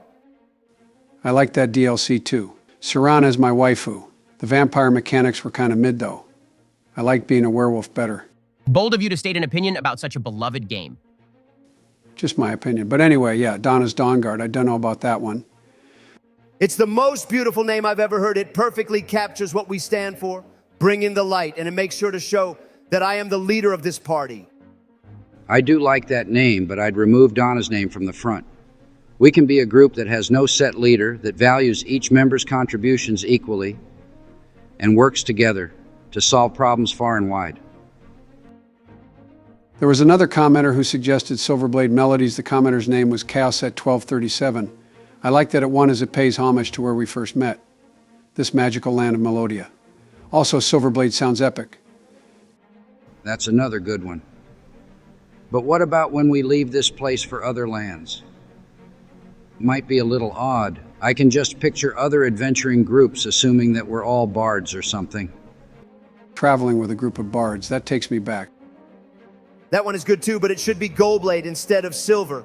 I do not think I need to explain why.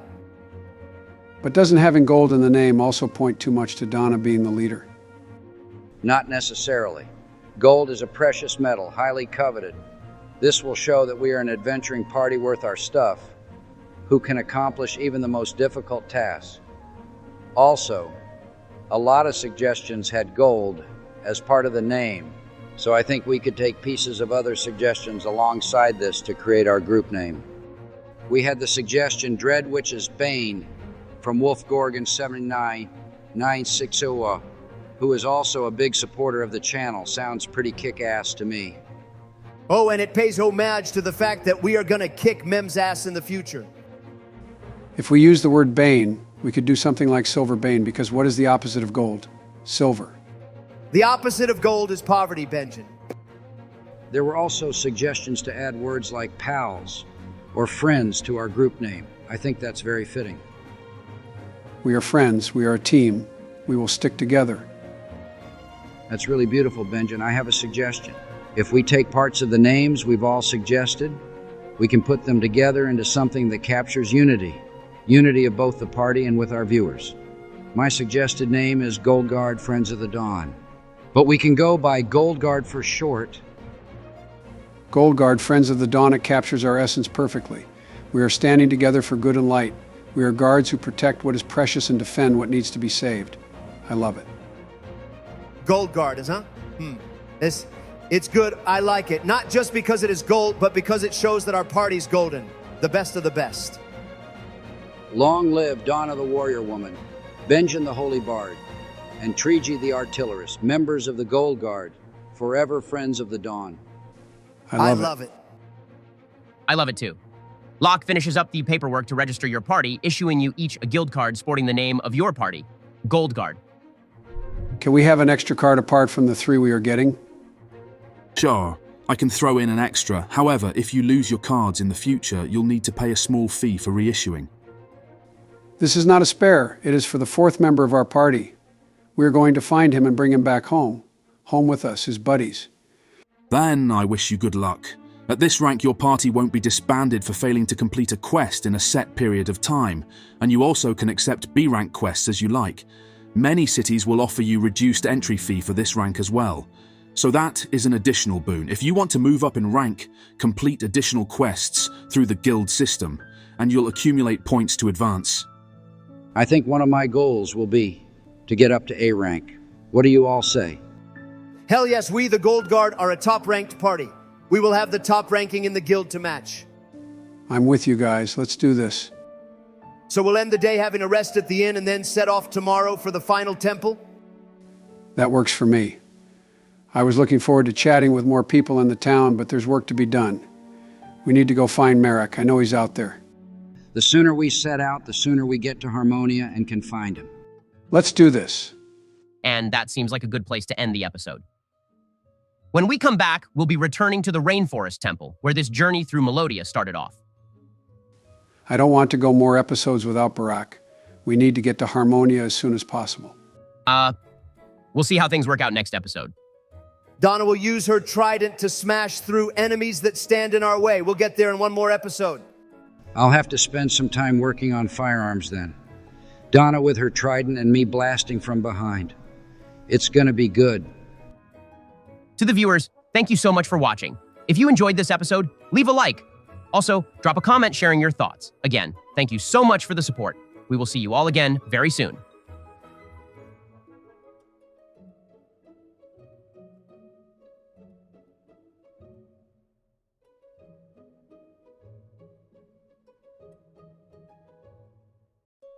Yatta! It's joke. Hello viewers, and welcome back to Kokomimi's AI Presidential D&D campaign. In the last episode, we reported our findings about the missing bodies to the Guildmaster. Locke and I had a talk with my goddess. The disappearing bodies in Melodia is most likely the work of the goddess in Harmonia, where our party is due to go very soon. I had it with Donna's attitude and put her in her place a bit, but we resolved things and are now stronger as a team. Finally, we registered our party at the Adventurers Guild under the name Goldguard and Friends of the Dawn. Now we need a badass logo, so we can sell merch. Is this another fundraising scheme, Donald? I thought you were busy selling Bibles. It's called hustle. You all should learn a thing or two about it. You'll never go far in life if you don't commit to the hustle. Aside from that, we have a bit of bad news. The art generator that we use for the president's character portraits is now blocking the creation of images of celebrities. It's part of our video format to change the portraits with every video, but that might come to an end soon. If the people want us to keep it up, we'll try to find a suitable replacement.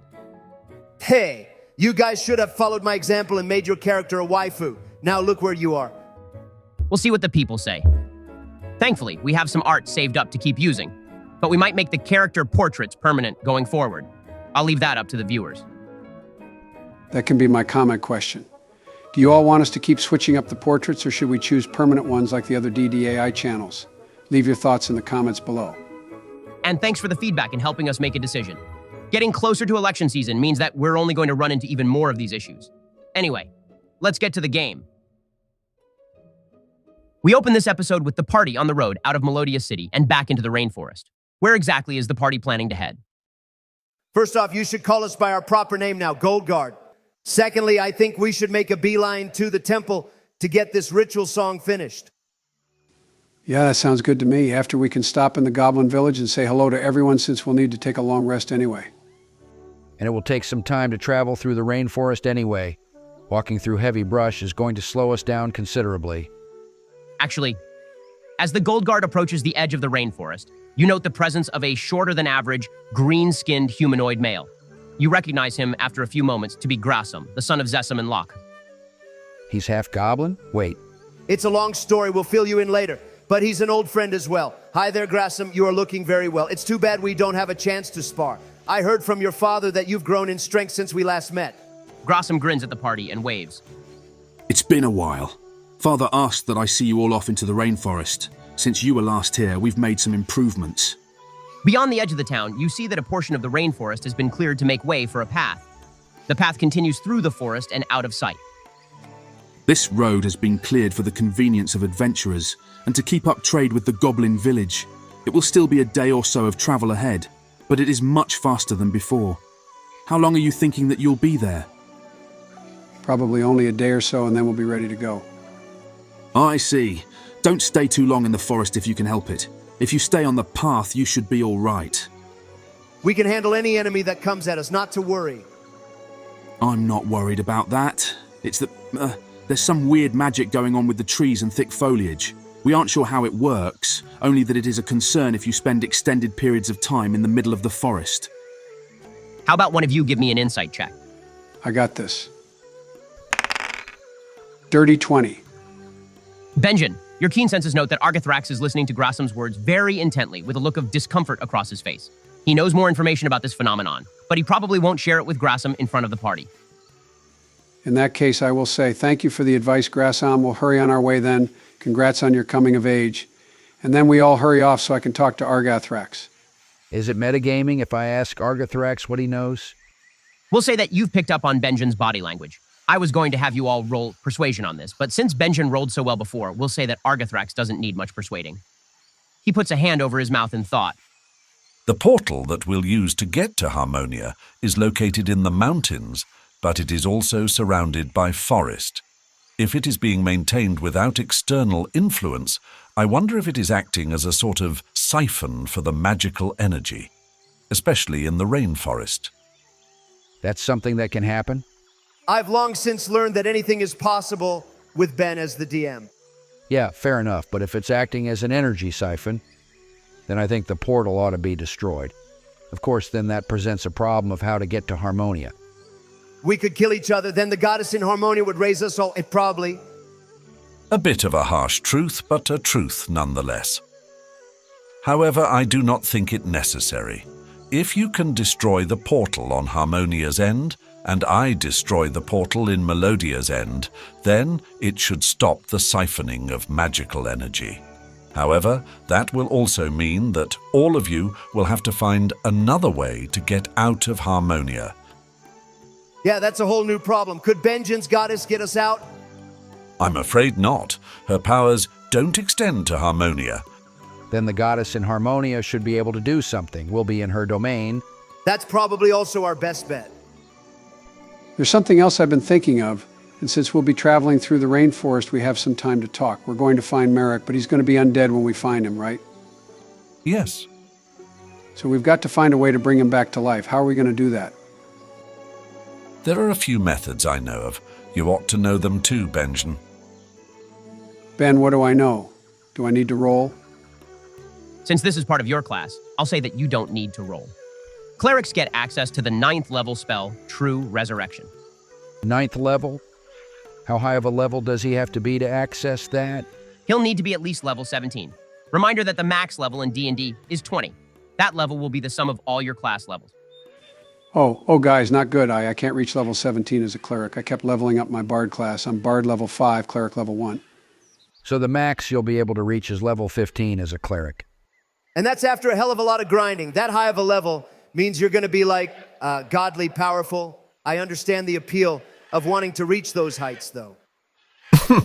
There are other ways. Did you all not mention befriending a druid? Mavana? Yeah, she's probably in Harmonia. Then we can try to find her as well. And druids also have access to the True Resurrection spell. She might have multi-classed like Benjen, though. But if she has both druid and cleric spells, it's likely that she will eventually have access to the spell. It is worth investigating, in the least. Ben, did you introduce a druid character to this campaign while thinking about us needing a resurrection spell? Well, I was planning on killing one of you. It worked out pretty well. I think Ben is playing 5D chess while we're playing checkers. I used to love to play Chinese checkers with Gran during the bite of 1987. Wait, no, that's Five Nights at Freddy's. It was the snowstorm of 1887. We were holed up in our cabin with the lads down the lane. Chinese checkers, why not American checkers? First our jobs, then this virus, and now they're taking over classic American games. This is what's wrong with the world. Actually, after a Google search, Chinese checkers is actually a game of German origin. And we are starting to get really off topic. And now we're talking about Nazis. I swear the radicals are taking over everything. I'm pretty sure that party is considered far right wing. Now you're putting words in my mouth. I said radicals. I didn't say radical left or right. I stand corrected. But regardless, you can't write off an entire multicultural of people and attribute it to a single moment in history. And making jokes like this is so offensive. I'm ashamed of our writer. Actually, by projecting these words onto caricatures of ourselves, there is an interesting political commentary about the lack of nuance in contemporary discussion. Yeah, commentary, politics, blah, blah. Let's get back to the story. It's been ages since Donna smashed anything with her awesome might. Instead of us roasting each other, let the comments roast our writer for offensive jokes. Now that I think about it, we haven't done combat in several episodes. There's always an opening for combat. You could have fought Lyra and Klaus in the graveyard if you wanted. I even made a character sheet. Oh, so she is a rogue assassin. That could have been fun. Still, I like how we solved that little investigation. True, Donna can murder some hobos, but she is not a murder hobo. Right. Let's continue the story. I believe you all were talking with Argothrax about resurrecting undead back to life. Apart from True Resurrection, there is also the Wish spell. Wish is also a 9th level spell that is usually open to wizards and sorcerers, but Benjen, you can learn it at level 18 with the Bard class feature Magical Secrets. And since he only has one level in Cleric, it's possible for him to reach that level as a Bard. Still, that's a lot of grinding. And I wasn't exactly planning the campaign to go that far. What? I'm never gonna max out Donna? Well, we can keep playing with the party in new campaigns. That's right. Long live the Goldguard. There are plenty of adventures to be had. Now, let's continue. The party is discussing various methods of resurrection. Right, so we have True Resurrection Wish. Is there any other possibility? You can search for scrolls with those spells if you want to revive your friend as quickly as possible. You might not have to wait to level up your own skills if you can find a spell scroll. That might be the best bet. They will not be easy to find, but they do exist. Do you think the goddess in Harmonia can do it? We could do some favors for her or something in return? Based on what Argothrax said, I kind of think that if the goddess in Harmonia had the power to use True Resurrection, she would do that instead of making everyone undead. I agree, raising the dead to life versus raising undead, like one of those sounds more like the work of a goddess. This is a pretty broad question, but Ben, are there evil gods in this world you have created? Undead are usually universally evil, so. I prefer to look at things in more shades of gray in this case, but yes, gods are not universally benevolent in this world. Okay, I'm taking this to mean that she either doesn't have the power to perform true resurrections or she is purposefully raising souls as undead. For some reason, I am sure more will become clear once you reach Harmonia. I will keep in contact with you through the sending stone you left with Locke. Sounds good. Sounds like a plan. All right, the party moves along the path through the rainforest with the sun high in the sky. Someone roll a D100 for me. 44. Got it. Okay. The Goldguard continues their trek down the road to the final temple with both each other and the sounds of the forest for company. Day turns to night, and the party makes camp on the side of the road. With some of the trees and brush cleared away, moonlight illuminates the road ahead. You will reach the Rainforest Temple and the Goblin Village tomorrow, so it has been a much faster journey this time around. The camp is quiet and comfortable. Your campfire crackles under the moonlight. I would like all of you to make a perception check. 12 for me. I got a 6. Absolutely rigged. That's okay. I got a 22. Benjamin's dice are also rigged, just in a different way. Rigged or not, it is a great help to the party. Treege, over the crackle of the campfire, you hear something moving around in the trees. The sound is coming from all around you, however, so you can't exactly ascertain what it is, nor where you should look. But never fear. Benjamin's keen senses have also alerted him. Benjamin, all around the camp, twisted around the trees and brush, are giant centipedes. Your excellent senses tell you that there are 16 of them in total, and they are waiting to strike. But since you perceive their presence, they won't be able to make a surprise attack. Okay, I'm going to whisper to the party about the centipedes. Any chance I could talk them down with my Speak with Animals spell? I think you forgot, but Benjamin can automatically talk with animals. It was part of his blessing from the fairy. Oh, right, I did forget. Okay, so can I talk to them? Unfortunately, these creatures are not intelligent enough to speak. Darn. Okay, what's the next plan? We attack them, duh. Let's get into a triangle formation with our backs to each other. We'll cover one another's blind spots. Let me get closer to the trees. I work best in close range. Right. Okay. Now we'll roll initiative. The giant centipedes will roll in groups of 4. Nat 20 for me. I rolled a 2. Critical failure.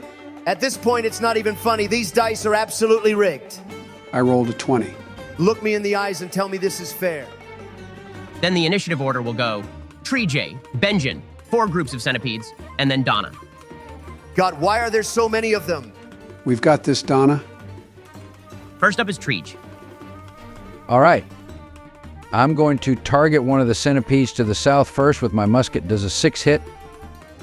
I'm afraid not. Darn, that's a misfire then. For reference to the viewers, I have decided to allow Treege to use primitive firearms. No assault weapons or the like. They function similar to bows and crossbows. Also, they do more damage but have limited ammo. During long rests, Treege, you must replenish your own ammo, as you won't be able to buy it anywhere. We'll say that the firearms are your special invention. Nice. Sounds good. For my bonus action, I'm going to send out my Eldritch Cannon. Sure. Want to describe what it looks like for the viewers? My Eldritch Cannon is modeled after an M60 battle tank. However, it is miniature size since my cannon has to be small or tiny. And Ben has allowed me to ride it since my race is a dwarf. Even though I am apparently classed as medium and my cannon can only be small. It'll basically look equivalent to when parents ride those child-sized toy cars. Or a cat sitting on a Roomba. And the tank moves slower than Treege's walking speed, so there's no real benefit to being able to ride it. I can sit on it if I get tired. We should make a wagon or sled, and Donna and I can sit in it while the cannon pulls us. That is so beneath our dignity. The cannon only lasts for an hour anyway. You've got to open your mind to the possibilities. Anyway, so you've sent out your cannon, Treege. It can move 15 feet if you would like. Yeah, I will send it south to take some of the pressure off Benjen. Looks like I am pretty open and there aren't many enemies on my side, so I'll try to weed out those to the south.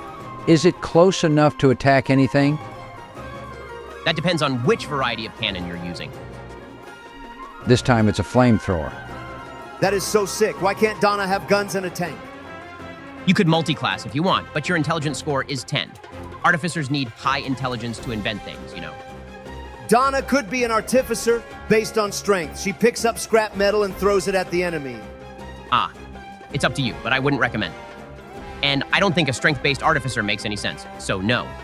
Next up is Benjen. Benjen, to the south are a number of centipedes poised to strike. What will you do? I'll cast Sleep as a second-level spell. In that case, I need you to roll 7d8 and tell me what you get.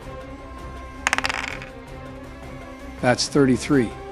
In that case, Benjen, the sound of your voice serves as a mystical lullaby, and your magic crawls over the surrounding area, sending 7 of the centipedes into a magical slumber.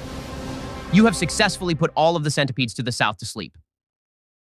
They must have pretty low HP to affect so many of them. That's good news for us.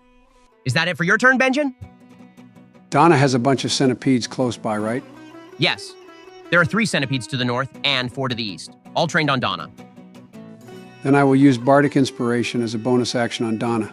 Donna, long live the Goldguard. We surely will, ha! Excellent. After Benjen's sleep spell, I'll say that 2 of the 4 groups of centipedes will remain asleep and do not take a turn. The 2 centipedes across the forest path come closer, their pincers clicking and dripping with venom. 8 of the centipedes lurch forward, surrounding Donna, the closest person to them. They've come for Donna because she's the biggest threat. Sure. The 8 centipedes are going to attack Donna with a poisonous bite of their pincers. And, ouch. 5 of the attacks hit, 3 of which are critical hits. You're kidding me. I'm afraid not. Donna, roll me a Constitution saving throw. I got an 8. These dice are so rigged. Guys, this is not fair. Use that inspiration die, Donna. Oh, right. Okay, well, instead of an 8, it's 15. With the support of Benjen and his encouraging words, Donna, you're able to fight off the effects of the centipede's poison. However, the damage of the bites is serious. You take a combined 30 points of piercing damage. Shit! I wasn't expecting those 3 critical hits. Maybe these dice really are rigged. In any case, Donna, now it is your turn. If only I went sooner, this wouldn't have happened. Damn it, I'm going to rage, Ben. This also activates my form of the beast. What's that? Donna, as your muscles ripple with fury, a spiny tail appears behind you, as well as draconic claws and fangs. Yo, she turns partially into a dragon? That's so sick. Who needs guns when you can be a dragon? Next, I'm going to attack the 2 centipedes from the north with my claws, 15 and 16 to hit. Those both hit. 8 and 7 damage. That will kill both centipedes. How does it go down? Enraged at these disgusting insect beasts daring to attack the Goldguard, Donna's dragon claws shred through their puny, pathetic bug bodies. Suitably disgusting. Do you want to move at all? If I move, they're going to get opportunity attacks, right? Better that I keep them focused on me with my dragon scales and claws? Hey, speaking of it, where is Argathrax? He isn't helping in this combat? It would be kind of cheat-why if he did, wouldn't it? We're the Goldguard. We only need to rely on our own strength. Honestly, I forgot to consider him in this combat. We'll, say that he already fell asleep inside of the tent. He's a heavy sleeper. Yeah, he liked to nap through thunderstorms. He won't wake up with a few bugs in the camp. Ha! Fair enough. Let's finish this up with our own strength. I like how you 2 think. If Donna's all done, is it back to my turn? Yes, we're at the top of the round with Treege's turn. Treege, take your turn first, and then go to your cannon's actions. Sounds good. I'll cast Scorching Ray with a 15, which I assume hits. Yes. And you get 3 rays with the spell. You can aim them all at one enemy or spread it around. Your choice. I'll aim 1 ray at 3 different centipedes, the 2 that cross the road to the northwest, and then one of the sleeping centipedes to the southwest. Hope it kills that one so that it doesn't wake up. Let's see. Roll for damage. 5, 7, and 9 damage for each ray. That'll kill the 3 centipedes. How does it go down? Want to add a small invention for flavor? Yes, one of my weapons of mass destruction. I produce a laser gun from my pocket to shoot the fiery rays at our enemies. The gun breaks after use, such a shame, but I can always make more with my genius intellect. Right. The 3 rays sear the insects into blackened, barely recognizable remains. I also have my Eldritch Cannon flamethrower to use. The miniature tank moves forward over the soil with its rolling treads and takes aim at the 3 centipedes to the south with a cone of fire. The creatures must make a dex save with a DC of 14. Since all 3 of those are asleep, they automatically fail the save. Then the 3 centipedes will each take 6 points of fire damage. That will also kill the 3 centipedes. These guys really don't have much health. No, that's why they attacked in a swarm. And Benjen's sleep spell basically kept half of them from attacking. Speaking of, if it's my turn, I think I'm going to cast sleep again to put the rest of the centipedes to sleep. If I have done my calculations correctly, then 5 centipedes remain awake, 4 of which are trained on Donna. Okay, I cast sleep as a first level spell and I rolled. 19 for the HP of the monsters. That will put 4 of the centipedes to sleep. Can I pick the 4 that are trained on Donna? Sure, I'll allow that. The 4 centipedes surrounding Donna fall into sleep as they hear Benjen's soft, magical lullaby. Only 1 of the centipedes in the swarm remains awake, and it rushes over to Benjen.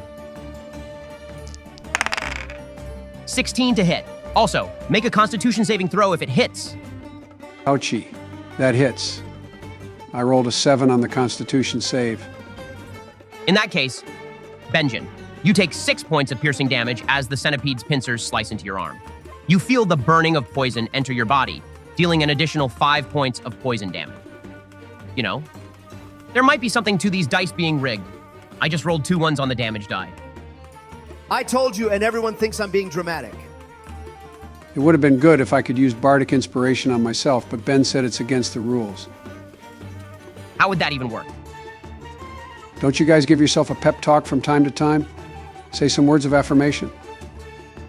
Tell yourself that you're the prettiest, the smartest, the kindest in the land. Stuff like that. You should try it. Yeah, I do that. Haven't you heard me? And you all say that I'm being an asshole.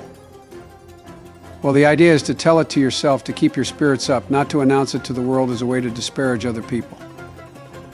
I can sense that we are about to get off track. The centipede made its move, so I think it is Donna's turn now. Half of the total swarm is remaining, right? Yes, that sounds right.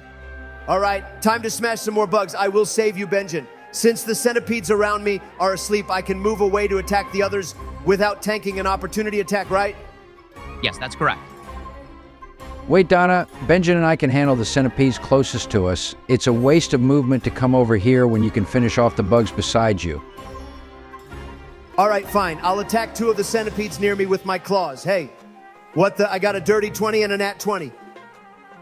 What was that about the dice being rigged? Hey, I never said that. But yeah, that'll be 6 damage on one and 14 damage on the other. I assume that kills both of them. Yep. Without waking them up, you shred through 2 more of the centipedes with your draconic talons. Now we'll go to Treege at the top of the round. Treege, there's only 1 centipede still awake, and it is close to Benjen. Yeah, I'm going to move closer to Benjen between him and the campfire and fire off another scorching ray. 18 to hit. Yep. I'd consider it automatic for the 2 sleeping centipedes, but you also hit the one that is near Benjen. Roll for damage. 4 damage with each ray. I'm aiming for the one near Benjen, and then the 2 closest to the east. I'll leave the one to the south for my tank. Oh, that actually does not finish off the centipedes, and in fact wakes up the 2 sleeping ones. However, all of the centipedes are extremely wounded, on the brink of death. Then I'm going to use my Eldritch Cannon to aim for as many of the centipedes as I can. You can hit the one to the south and the one near Benjen with the cone. All right. Let's finish these off. The centipedes failed the dex save, so roll for damage. 11 points of fire damage. That finishes off the centipede to the south and the one on Benjen, but now you have awoken 2 more of the centipedes. I don't have any weapons or spells that can multi-target. But I do have some vials of poison in my inventory. Ben, can I throw the vials at the 2 awoken centipedes? Sure. How about you give me a sleight of hand roll to see how well you can aim the vial? I got this. That's a 15. That'll do it. The vials do 3d6 poison damage, is that right? That's 17 damage. But it didn't matter anyway. The centipedes only had 1 HP remaining. So, Benjen throws the vial of poison, and it splashes on the 2 barely alive centipedes. Within seconds, they curl up and die from the effects of the toxin. A puddle of poison is now on the ground. There are 2 centipedes remaining near Donna, and both are asleep. I'm about to wreck them with my claws. Dirty 20 and a 13 to hit. You got it. Roll for damage. 7 and 6. That's the end for them. I drive my claws into the final 2 centipedes, showing my dominance over this pathetic swarm of bugs. With Donna's final attack, the swarm has been destroyed. The campsite is now littered with centipede corpses that you will have to pick up. Gross. But considering the number of enemies, we came out well. It's all thanks to Benjamin's sleep spell. I can't lie, that did come in clutch. HM, if we don't want to clean up these gross bugs, I can have my tank push their bodies into the forest. Like a Roomba. That's perfect. Not what I invented my cannon for, but I guess it'll work. Then we all can get some sleep. This will be a long rest, I assume. Yes. With the camp cleaned up thanks to Treege's handy Eldritch Cannon, the Goldguard is able to take a long rest and regain all their spell slots and HP. The remainder of the night passes uneventfully, and you all wake up refreshed and ready to continue the path ahead. You will soon arrive at the Goblin Village, and the Rainforest Temple is only a short journey away. I had a thought. You don't say. Well, it's a little bit risky and probably not a good idea, but it might be worth the risk. All right, you've intrigued me. What do you have in mind? Mem's house is nearby, isn't it? Or the place she was staying when we met her and I first spoke to the goddess. Right, what is your point? We could take a look in her house, see if we can find any information about why she turned on us. Maybe see if we can find any information about Merrick. Benjamin, you mad lad. It's like I'm seeing you for the first time. That is such a brilliant idea. It's dangerous, but if I'm understanding what happened with Mem, it might help us get the edge on her that we need. This is all assuming Argathrax would back us up, though. It's one thing for him to protect us from Mem attacking, but he might not be keen on the idea of us willfully poking the bear. No, I would like more information about what is guiding or misguiding Mem. We can indeed make a stop at her home to seek out some clues. But Central Temple first. Let's get this checked off. Of course. Then, the Goldguard continues down the path through the rainforest until you can hear the sounds of a village rising over the trees and brush. The pathway has thinned in this part of the forest, but you continue it all the same, and the dirt road leads you right to the entrance of the Goblin Village. The last time you were here, the village was nothing more than a collection of huts and tents crowded together with a simple wooden stake wall surrounding the settlement. Now, however, the village has properly built homes of wood and stone, although still crafted to suit these forest goblins' culture and way of life. Inside the village, you see the short, green-skinned goblins going about their business. Carpenters, blacksmiths, farmers, and merchants alike are busy in the mid-morning air. We've made it here, but we should go to the temple first and then come back. Or we could go to the temple, then Mem's house, then come back. That sounds like a plan to me. Anyway, I'm surprised to see such a peaceful goblin village. I was under the impression goblins were evil little creatures. Nah, these guys are cool. They're very peaceful and civilized. Yeah, Zessim and Grassham used to live here. True. I should have adjusted my expectations with that knowledge. Anyway, shall we all continue? The party veers off the road and into the forest, following both your old memory and the old map you got in Saltwish. You are able to reach the Rainforest Temple quickly, and the structure is just as you remember it. Old stone overgrown with moss and greenery, hidden away between the trees. It stands silent and resolute. This is it, Benjen. Time to finish your pilgrimage. It's kind of emotional, isn't it? This is where it all began. Well, don't just stand there. Right, I have to play the song at the statue of the goddess in front of the temple. The party walks up the stone steps of the temple and up to the statue of the goddess. She stands holding a blank stone slate, waiting. It's time for me to play. I'll take out my trusty lute and play the piece of the ritual song. The notes lift into the air, and you see the slate held by the goddess statue shine. Light fills the air all around you, and the ground hums like a contented kitten. You hear the voice of the goddess. You've done it. You've brought my magic back to Melodia. I can feel it reaching all corners of this land. On cue, a ring of mushrooms pops up from the forest floor around Donna and Treege. Never mind me having a new voice. Pay it no attention. Thank you, Benjen. You have done what no one has done in centuries. I shall reward you handsomely for following through with this task. But first, look to the stone slate. There is another task for you. Another, we've got to get to Harmonia. This can wait until your party is whole again. Look at the stone slate, Benjen. Benjen, as you look at the stone slate held by the statue of the goddess, you see lines of light appear all over the flat, blank surface. In the center of the stone, a single dot of light burns brighter than any other markings on the stone. Mark this location. This is the secret location of the hidden central temple in Melodia. When you come to the end of your journey, this is where we must meet. You're sending us on another errand, but you won't tell us why? Donna, I thought we had a discussion last episode about your attitude. This is an attitude. It's a genuine question. We need to know why we are going there and what we might find. It is the location of my final task for Benjen. Benjen, you will play the ritual music you learn in Harmonia at Melodia's central temple. But prepare well. Mem will be waiting for you. She is the last obstacle, the final resort to stop your party in Melodia, and you will not have Argathrax. So, prepare yourself well. You and the members of your party. I understand, but can you tell me why I need to play the music there?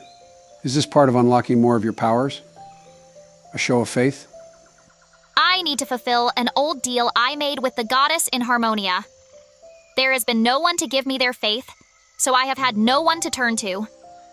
None have been strong enough for this task until you and your party. Will you help me with this, Benjen? Yes, I'll do it. I know it is another favor asked on top of what you have done. Your efforts will be rewarded if you can complete this additional request. Now, I promise to reward you for finishing the temple pilgrimage. I will bestow gifts upon each of you. To Benjen, my trusted and faithful cleric, I bestow upon you the Ring of Songs. A golden ring manifests before you, Benjen. It shines in the light, highlighting the engraved musical notes carved into the band. To Donna, wield the trident I gifted you. All right. Choose. I will gift you another weapon or enhance this one. Oh, I'm kind of attached to this one. As long as you make it better, I have no complaints. Magic encircles your trident, Donna, and it explodes into golden light. The prongs of the weapon fill out into a thick, mighty blade, and the blue and gold steel shimmers with all colors. Then, your light of the sea has become gold light of the rainbow sea. She turns to Treege. For the newest member of the party, the half plate you are wearing, and have infused, I will grant it the new property of necrotic resistance. May this serve you well in the trials ahead.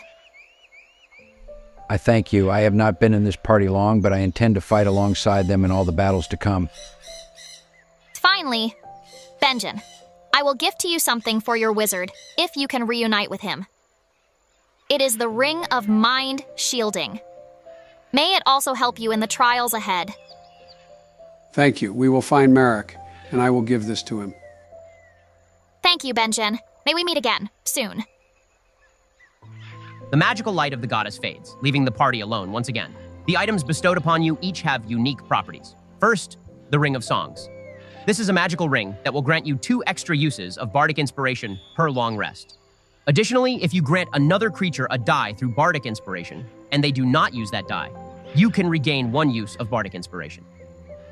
Sweet. No inspiration shall go to waste. Donna, your trident has been enhanced into a +3 battle axe that still deals additional radiant damage as a bonus. I'll miss my trident, but battle axes are a staple for barbarians. Hell yes. Treege, the enhancement to your armor is pretty self-explanatory, but it is now resistant to necrotic damage.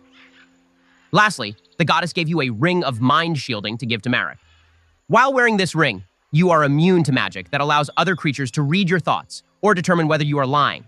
Creatures can telepathically communicate with you only if you allow it. That's neato. You suddenly feel the weight of someone's gaze upon you, and when you turn back to look, you see Argathrax pouting. Her Highness has never ignored me like this before. She must know that even I have feelings. Oh. Argathrax didn't get a gift from the goddess. Well, it's not as if I need a gift from her, but it would have been nice to have all the same. I'm sure she knows that a strong dragon like you doesn't need small gifts from the goddess. Perhaps yes. I see, that could be so. Are we comforting this ancient dragon from getting his feelings hurt? I think I've seen it all. Well, I will not dwell on it. Now that you all have completed the temple ritual and received your boons, shall we be on our way? Yeah, I don't know what I was expecting to see, but I thought there would be a greater change in the landscape. I was under the impression Benja's temple ritual was something monumental. The changes in this land aren't something to be seen by mortal eyes, but I can feel the goddess's magic refilling this land, returning things to how they should have always been. Right, so next on the agenda is Mem's house. If I remember correctly, it's not far from the temple and goblin village. Am I right, Ben? Yes, that's right. It is a short walk from the Rainforest Temple. Do you all want to go there right away? Yeah, let's do this. See, but when we get close, let's be sneaky about it. If Mem is in her house, then we don't want to intentionally provoke her or anything, even if we have Argothrax with us. I second that idea. We can sneak up and take things slow, though if we want to remain sneaky, I should stay back. My armor gives me disadvantage on sneaking. I can stay hidden in the forest and not move. I'll keep watch in case anyone shows up.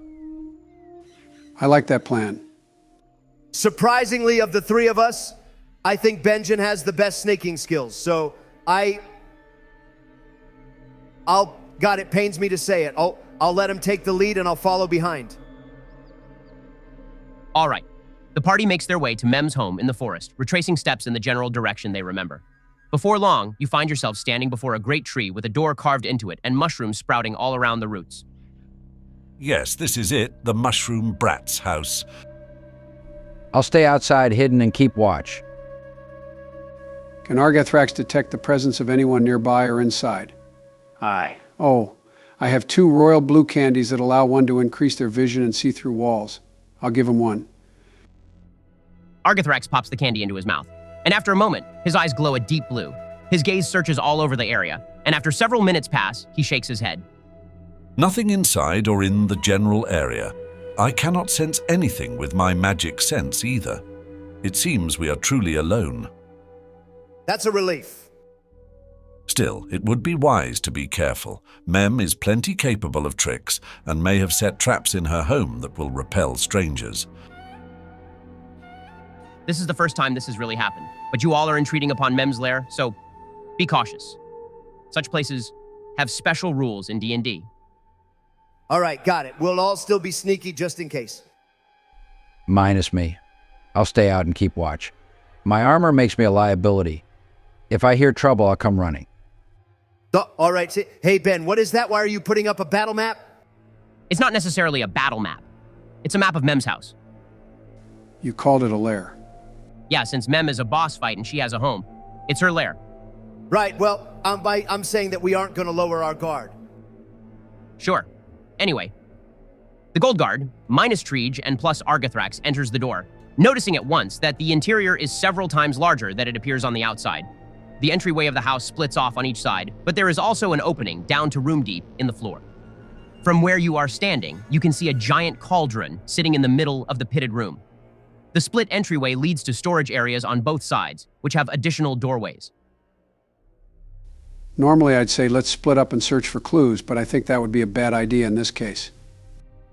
Hard agree. So which way are we going? Let's go to the left. All right. The doorway to the left has an empty, open archway where you would expect to find a wooden door into the next room. Otherwise, there is nothing unusual in the vicinity. Forward we go, creeping. Through the doorway, you see an old dining table covered with a turquoise cloth. Further in the room, on the other side, is a small fireplace and piles of dusty wood.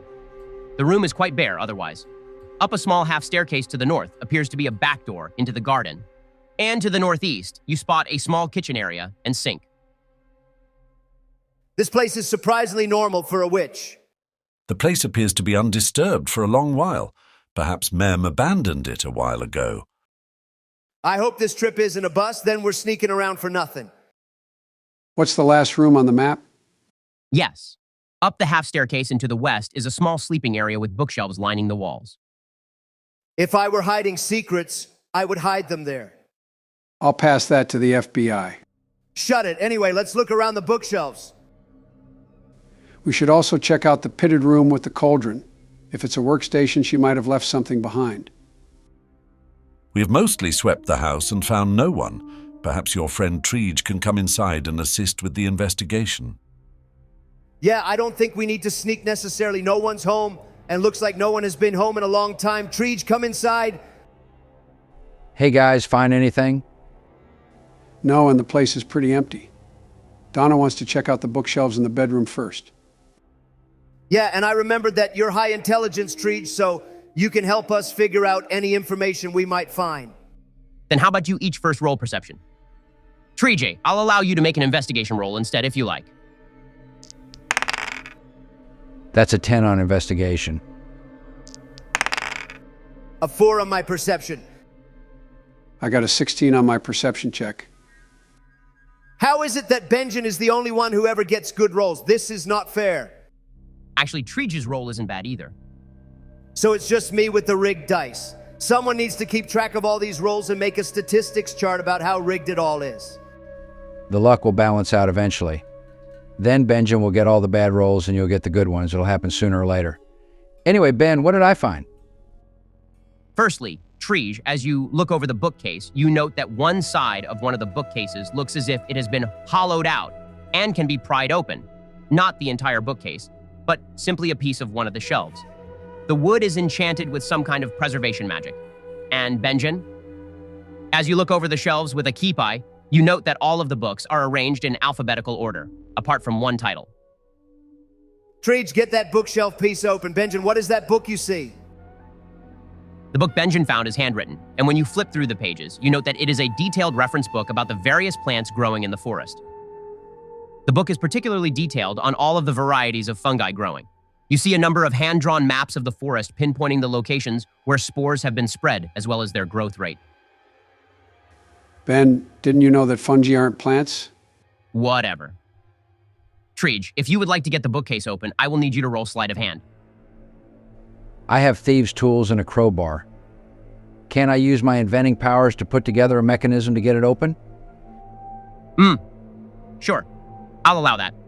Roll me a general intelligence check, and we'll see what you're able to come up with. That's a 12 on the intelligence check. Do you want to roleplay some flavor? After rummaging through my pack, I put together a genius lockpicking/crowbar mechanism that can sneakily pry open objects to find the treasure within. No longer do I simply craft weapons of mass destruction, but I now make weapons for mass obstruction. Treege, as you shove your contraption into the shelf with some care but likely not enough, you hear something snap inside, as well as the sound of a match being struck. What did you do? I will assist. I will make a sleight of hand check. I'll get out whatever's in the bookshelf. Sure. I'll allow that. Let's see what you can do. Remember that the clock is ticking. Dirty 20. Are you serious? Okay then. Despite the disconcerting sound, Benjen, your quick fingers are able to assist Treege, and you retrieve the item hidden inside the bookshelf. As you bring it out from the wood, you see firstly that it is a small book. Secondly, you note that it is significantly burnt and currently on fire. The enchantment over the bookshelf prevents it from burning, but also serves as a way to encase whatever was to be burnt from the small trap. I put the fire out. With what? Stop, drop, and roll. That's supposed to be for yourself if you're on fire. You know what? Never mind. All right. Benjen uses stop, drop, and roll to put the fire of the book out. Many of the pages are blackened and partially eaten away, but you can read the contents of some pages. The book appears to be a diary, also handwritten, similar to the book Benjen found. So what's it say? Anything to tell us more about Mem and her schemes? You all look over the pages of the diary, but it is written in a language unknown to you. Do we at least know what language it is? Donna, you chose Minotaur for your bonus language, right? What did you pick, Treege? I speak Common and Dwarvish. Makes sense. And I think Benjen also speaks Elvish, right? Yep. And animals, too. Of course. Benjen, you recognize the lettering in the diary, but you cannot understand any of the words. The language used in the diary is written in the same alphabet as Elvish. At least that's a small hint of what language it could be. Would Argathrax know? We should show it to him. Hey, Argathrax, can you read this diary? At the sound of your call, Argathrax comes over to look at the diary. He makes the same note as Benjen, that the script is written with the same alphabet as Elvish, but he cannot understand the words. I do believe that this language is Sylvan, however. It is a language of the Fae. If you want to read this diary, you'll have to find someone fluent in Sylvan. We better hold on to that diary then. Also, we should search the rest of the house to see if we can find anything else good. Might be some magic items left behind. I want to go look at the pitted room with the cauldron. Ben, what's in there? Right. You backtrack to the pitted room with the cauldron. As you enter the area, the smell of dried herbs sticks in the air, even though there are none to be found. It seems that the smell has sunk into the wooden walls of the home.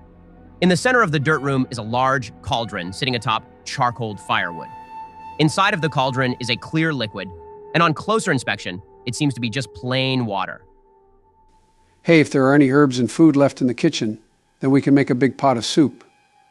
Take a look around, Benjen. Does it look like anyone has been here lately? What would they have left in the kitchen? But if each of us contributes a bit to the pot, then we can put together something wonderful. It'll be like that old folktale Grandpappy told me. Stone soup. Stone soup? You want us to eat rocks? That brings back memories. There was a children's book with that title, I think. If it's an old folktale, then there's going to be tons of books with the name. Anyway, who cares about stupid rock stew? We're supposed to be investigating this witch's lair. You can throw a rock in the pot later. In fact, throw in the stupid stone I was given by that Myconid. Jub the Third. How dare you sully his name, Donna, after all he's done? What has he done? Name it quickly. This tangent has gone on long enough. Can we focus now? Right. Sorry, Ben. Argathrax looks over the cauldron that the party is standing around and scratches his chin. This cauldron isn't for cooking food. It has been used for magical scrying.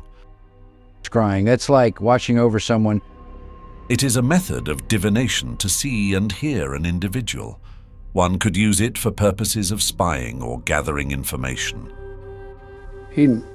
Mem could have been keeping an eye on our whereabouts then. It would make sense. I'm tired of this mushroom witch lady. I want to defeat her already. I don't think we're strong enough. Not yet, anyway. Ben, can I search this room for any other magical artifacts or ingredients? Maybe something was left behind.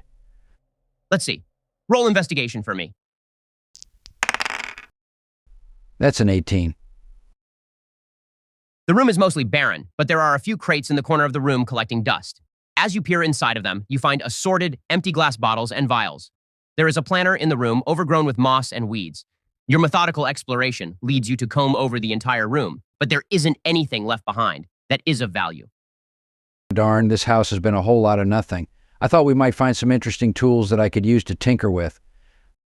I also confess myself disappointed. All we got were some weird handwritten books. I would have even taken drug mushrooms if we found them. Mushrooms and stone soup. Now that sounds good.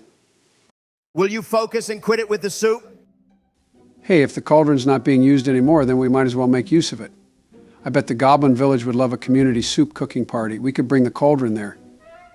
If you're going to be weird with the role play and insist that we do time-wasting stuff like that, then I say we don't go to the Goblin Village at all and go right to the portal that Argathrax mentioned. But it's the little things that add color to the story and world, Donna.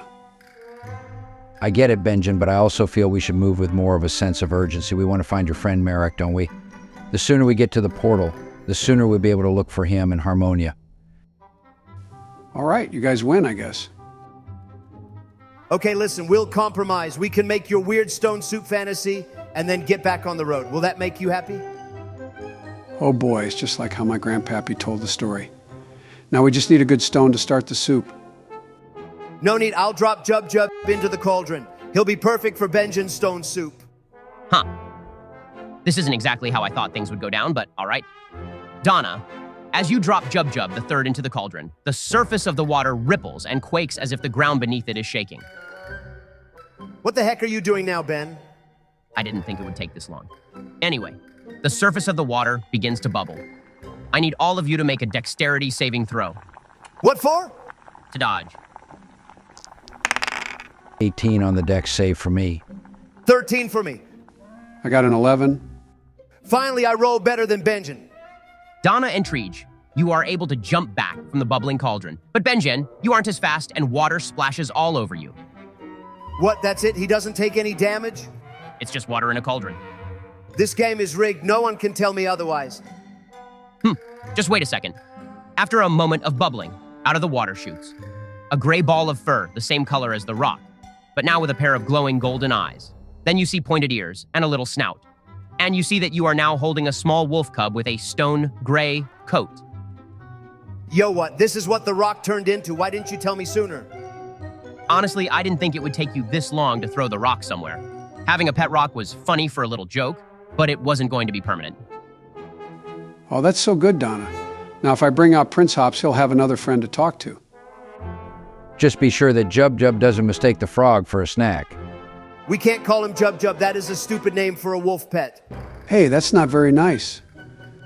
Donna has a point, though. I'll call him Dwayne. Oh, the Rock. Duh, Benja, now tell him his name for me. Sure thing. Hi there, little baby. Your mom has named you Dwayne. Dwayne? Okay, then. I thought I was called something else, something like Jub Jub. I think this wolf is a girl. Someone's got to check. God, you two. How dare you treat a lady this way? So shameless. What are you going to do? Lift her in the air to have a look? Shame on you. Sorry, we shall treat Dwayne with respect. And Ben can finally get rid of that stupid rock picture with Donna's portrait. It's about time. Well, you have to thank Benjen, too. He wanted to make stone soup. If not for that, you might not have gotten this new familiar. I would have figured it out eventually. But yeah, good on Benjen for wanting non-ice cream related food. But on that point, are we still making soup or whatever and then getting on the road? Soup with the team. That's what makes this journey worth taking. Normally we skip over this, but since we're taking the moment to enjoy the ambience in the game, each of you could roll for nature to see what you can find in the forest around you. Whatever you forage can go into the soup. We have the book on plants now, too. True enough. I'll let you all roll with advantage then. 14 for me. 7 for me. These dice are still rigged. 24 for me. What the hell, Benjen? Give me your character sheet. This is bullshit. How do you have so many bonuses on all these skills? That's not fair. My character is built for the role play and controlling the field, while yours is built more for combat. No shame in it. It's so humiliating to get these bullshit rolls. You'll shine when combat comes around. Anyway, what did we all find, Ben? Well, Donna, you find a few pieces of moldy cheese in the cottage's kitchen. It isn't much for the soup, and might not even be edible. Treege, you are able to find a handful of edible plants growing in the back garden and in the forest around Mem's house. It's enough for a nice soup base. Benjen was very lucky, catching a rabbit in the forest as well as many wild plants, berries, nuts, and fungi. Altogether, the soup will be a hearty blend of each member's contribution. I love this so much. Yeah, it's very cute. Hey, how come Argothrax didn't do any collecting? Well, it would kind of be cheating to have the powerful dragon help all of you constantly. We'll say that while everyone was gathering, he was minding the pot and doing the cooking. Fair enough. So we've had our soup moment, Benjen. We should keep moving. Yeah. I honestly think if we take much longer to get to Harmonia, the viewers are going to start clawing our eyes out. I'm kind of trying to rush it forward at this point. So if it's not a problem, shall we get to the portal? Agree. We've had our soup and snooped around, and then now I have a cool familiar to match Donna's prowess and beauty. Argothrax, we're going to need you to take the lead in getting us to the portal. Once we have saved the world, we can come back and do a victory tour in the Goblin Village. Of course, if we leave from here, we should be able to get the mouth of the mountain cave in another few days of travel. Although, if you want a faster means of travel, I could be persuaded to fly us there. Hey, you didn't offer to fly us to Melodia City. No, I thought you wanted to make an inconspicuous entrance to the city on account of the people being afraid of a large dragon. Yeah, we're in the middle of the forest now. No one's around to see. Fine. But Ben, if we're going to be stopped mid-travel again, let's get it over with fast. Understood. But no worries. I'm well aware of how antsy the viewers are getting for us to move along. After cleaning up your meal and readying your gear, the party exits Mem's home back into the rainforest. After finding a suitable place with fewer trees, Argathrax morphs back into his dragon shape. A giant tail flattens the underbrush and his bronze scales capture any filtered sunlight between the leaves. Let us depart then. Hell yes, dragon riding time. Ben, when are you gonna let me fly with my beast form? Maybe around 8th level. That's when druids get access to flight through wild shape, if I remember correctly. Your flight would work similarly, since you can only access it if you're raging. But isn't Donna more of a close-range fighter? Flying is cool and all, but I feel like it actually takes away some of her strengths in combat. Shut it, George, or Treege, or whatever. Flight is badass and dragons are badass. Similarly, Donna is badass, and she'll be even more badass with this new ability. Actually, it would make Donna have more usefulness outside of combat, too. We were just saying how my character is built more for roleplay and exploration while she is good for combat, but flight would add some utility to her rage ability outside of battle. Except my rage ends if I haven't been attacked or attack something. We can put some poison on your arm or something. That would actually technically work, though Donna's rage only lasts 1 minute. We can use her for scouting ahead. Send her up in the air for a minute and back down again. Huh, right. Donna will scout out all harm to you squishy gents and make sure you are safe from harm. My armor class is higher than yours. Whatever, you know what I mean? I'll give it some more thought. Maybe I can bend the rules a bit for use outside of battle, like extending the time limit to 5 minutes only outside of combat. I can simply allow Donna to bypass the damage rule if you're using the ability for quick scouting and the like. I'll give it some more thought. Hell yes, Donna is going to zip around the battlefield and no one can touch her. Anyway, the party climbs aboard Argathrax, holding onto the ridges of his back. His great wings flap once, and he jumps, propelling himself into the air in a single, fluid motion. Dwayne goes in my pack just for the trip. Can't have him falling off. All right so far. We're hanging on. Then onward we go. With another flap of his wings, he jets forward in the air. The landscape zips by. It's a wonder that you all haven't been ripped off of him with the force of wind. Keep holding on. Shall I mutter a spell to glue your hands on? I think we're okay. You continue on, the trees below you nothing more than a green blur. Ahead, you see the brush rise and fall over hills, and beyond that, the rocky mountainscape near Maple Peak. However, Argathrax does not continue that far. In the midst of the hilly forest area, he stops abruptly and descends with a great boom. A leisurely flight, that was.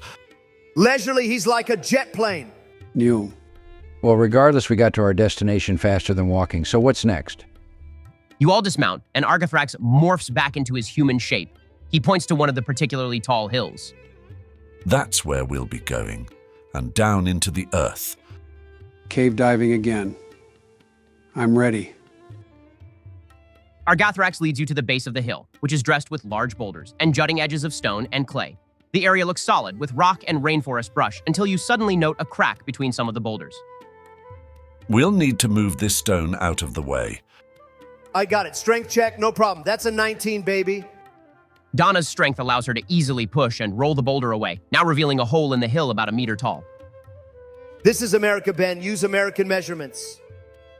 There's not really a clean conversion, but it would be about 3 feet and a bit more, I guess.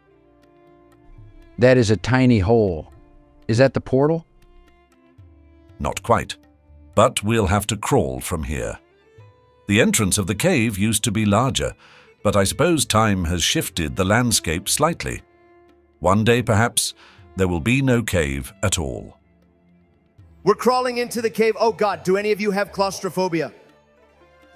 No, but Benjen is scared of the dark. After hearing your backstory, I understand why. Argathrax and I have dark vision, but what about you two? I'll be fine as long as I can follow behind. Donna isn't scared of anything. I'll power through. I'll think happy thoughts. You vowed to be brave, remember, Benjen? I remember. And I'm not backing down, just admitting my faults. Hey, Benjen, I have this handheld staff of night vision that we got from one of the temples. Want to use it? Right. It grants the user the ability to see in the dark for 3 hours. I should have called it the handheld staff of dark vision, though. Oh, can I use it? Thank you, Donna. Right, don't mention it. It's got 2 more charges now. And Benjen, You now have temporary dark vision in a radius of 60 feet. In that case, I'm ready to take on the cave. Let's do this. The party crawls into the cave one by one. The interior of the cave is cramped and sloped downward, but after crawling for a few minutes, the path opens up to allow the party to stand. The cave is quiet with minimal signs of life, much like the cave near Maple Peak. However, you each have to watch your step, as your trail down into the earth is nothing like the gentle slope in the previous cave. You could almost slide down the rock if it wouldn't ruin your clothes and gear, since the path is at nearly a 45-degree angle. Dang. This is going to build some calf muscle. Imagine walking out of this place, uphill the whole time. I'm getting sweaty just thinking about it. Well, luckily you won't take this way on your way back. As we planned, we are going to destroy this portal to cut off the magical siphoning. I will work from this side, and you all will work from the other. Right. And that should help bring balance back to the world, or be part of it. Of course. You continue onward for what feels like hours. Finally, the slope of the cave levels out and opens into a vast cavern. Your footsteps echo off the stone walls. Ahead, you see a dim light shining through the darkness. That must be the portal. Easier to get to than I thought. You are correct. As you get closer, you can indeed see that this is a portal, but someone is standing in front of it. Guys, you finally made it.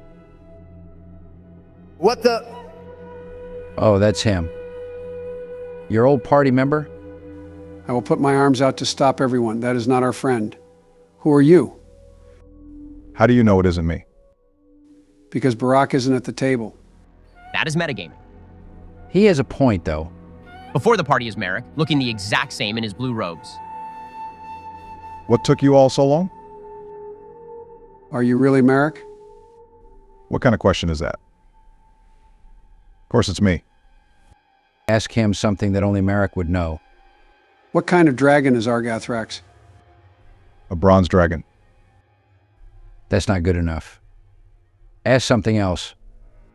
What flavor ice cream do I like? Chocolate chip. Anyone knows that, Joe. Besides, these are questions for Merrick, not Barack. Merrick, my buddy, I missed you so much. I've missed you telling us tales of your kind and generous parents around the campfire. Not to worry, I've got plenty more stories to tell. He's a fake. Merrick's mom is an asshole. That's how I played her. And on top of that, there's no way Merrick would be happy to see me. He'd fireball me on sight.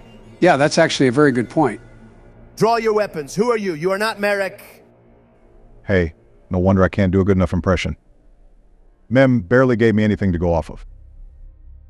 Mem sent you? I thought I told that mushroom brat to stay out of my way. Yes, but you didn't tell her to keep her underlings away. Always those little details. The form of the person in front of you has shifted, and now instead of your friend, a woman stands before you. She is pale, bloodless, with white hair and eyes. No, not white. It is as if she is colorless, like a being painted by an artist who forgot to color in the lines. A changeling? I didn't know Mem enlisted the help of one. Are you planning on stopping us from going forward? Not me, no. That has been left for someone else. I'm just here to call them. She takes out a small whistle from her pocket and blows, but no sound reaches your ears. I've got business to attend to, but we'll meet again soon, I'm sure. Before you can react, she enters the portal and disappears. Sorry, but what was that? A changeling. A special type of humanoid who can take on the appearance of whomever they like. I wasn't aware that Mem now had one as a lackey, and it makes things more complicated now that she's gone through the portal. You all will have to be vigilant. No doubt she will use more tricks to try and hinder or eliminate you. Ah, damn it. It's okay, Donna. Remember, we are a team. The Goldguard. Right. And it will take. As you speak, the ground below you rumbles. Across the cavern, you hear thunderous footsteps of a great beast sprinting closer. Weapons high, boys. A gigantic furry beast enters the cavern with a crash through the rock, snarling, teeth bared. Fire licks over its back with orange and red sparks. You can see now that the beast is a three-headed dog, and it has been called to attack. Before we roll initiative, let's call in our special guests. Come on in, ladies. Thank you for inviting me, Ben. So this is where Donald has come.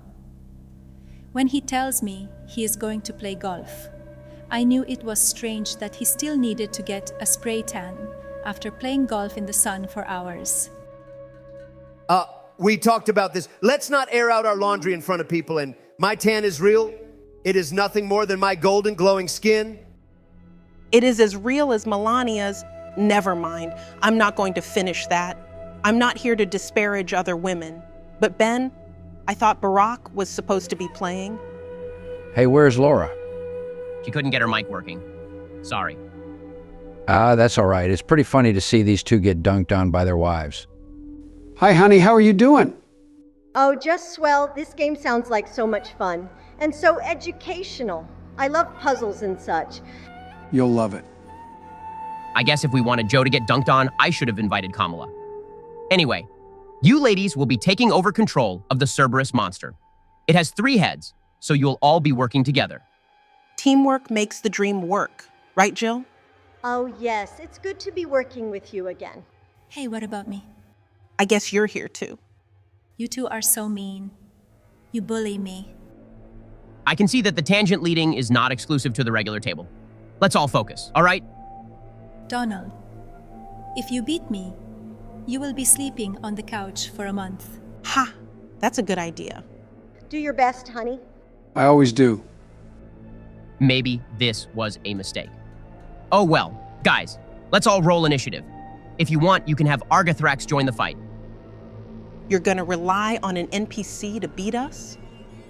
No way. We'll do this ourselves. Argithrax can babysit Dwayne for me.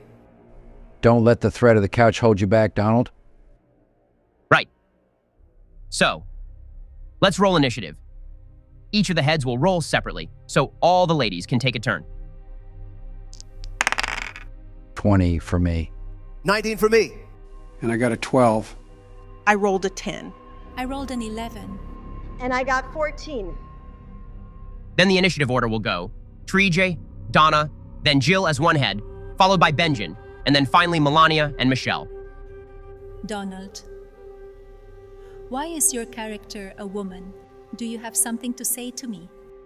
I modeled after you. Oh, that's fine then. Let's begin. The Cerberus monster guards the portal, standing between the party and their mode of escape. First up is Trij. George, you named your character Tree? Yeah, no one has appreciated my joke yet. It's really quite disappointing. Anyway, I'm going to hit this thing hard and fast. That's what she said. I'll first cast Scorching Ray, 922 and Dirty 20 to hit. I'll use a funny laser gun invention that breaks with one use. Pew. 2 of the rays will hit. Then that is 13 fire damage. The rays of fire hit the monster, but it is able to shrug them off. Damage is damage. For my bonus action, I'm going to send out my Eldritch Cannon Flamethrower. I'm going to move it closer to the monster, and then I myself will back up to stay out of the monster's range. Is there anywhere to take cover? There are boulders and such that you can hide around. Okay, I'm going to take cover behind one and then end my turn. Then next up is Donna. Time to test out this new battle axe. First thing I'm going to do is rage. Then I'm going to attack this big doggy twice, 23 and 15 to hit. 23 is golden. The 15 hits, but just barely. Roll for damage. 22 slashing damage and 29 radiant damage. This thing is sweet. Got it. Donna, your battle axe slashes at the monster who flinches at your swings, but then lets out a howl as the radiant damage scorches its fur with holy fire. I'll stay in close range while you two hold up the back. Argithrax can jump in if and only if things get bad.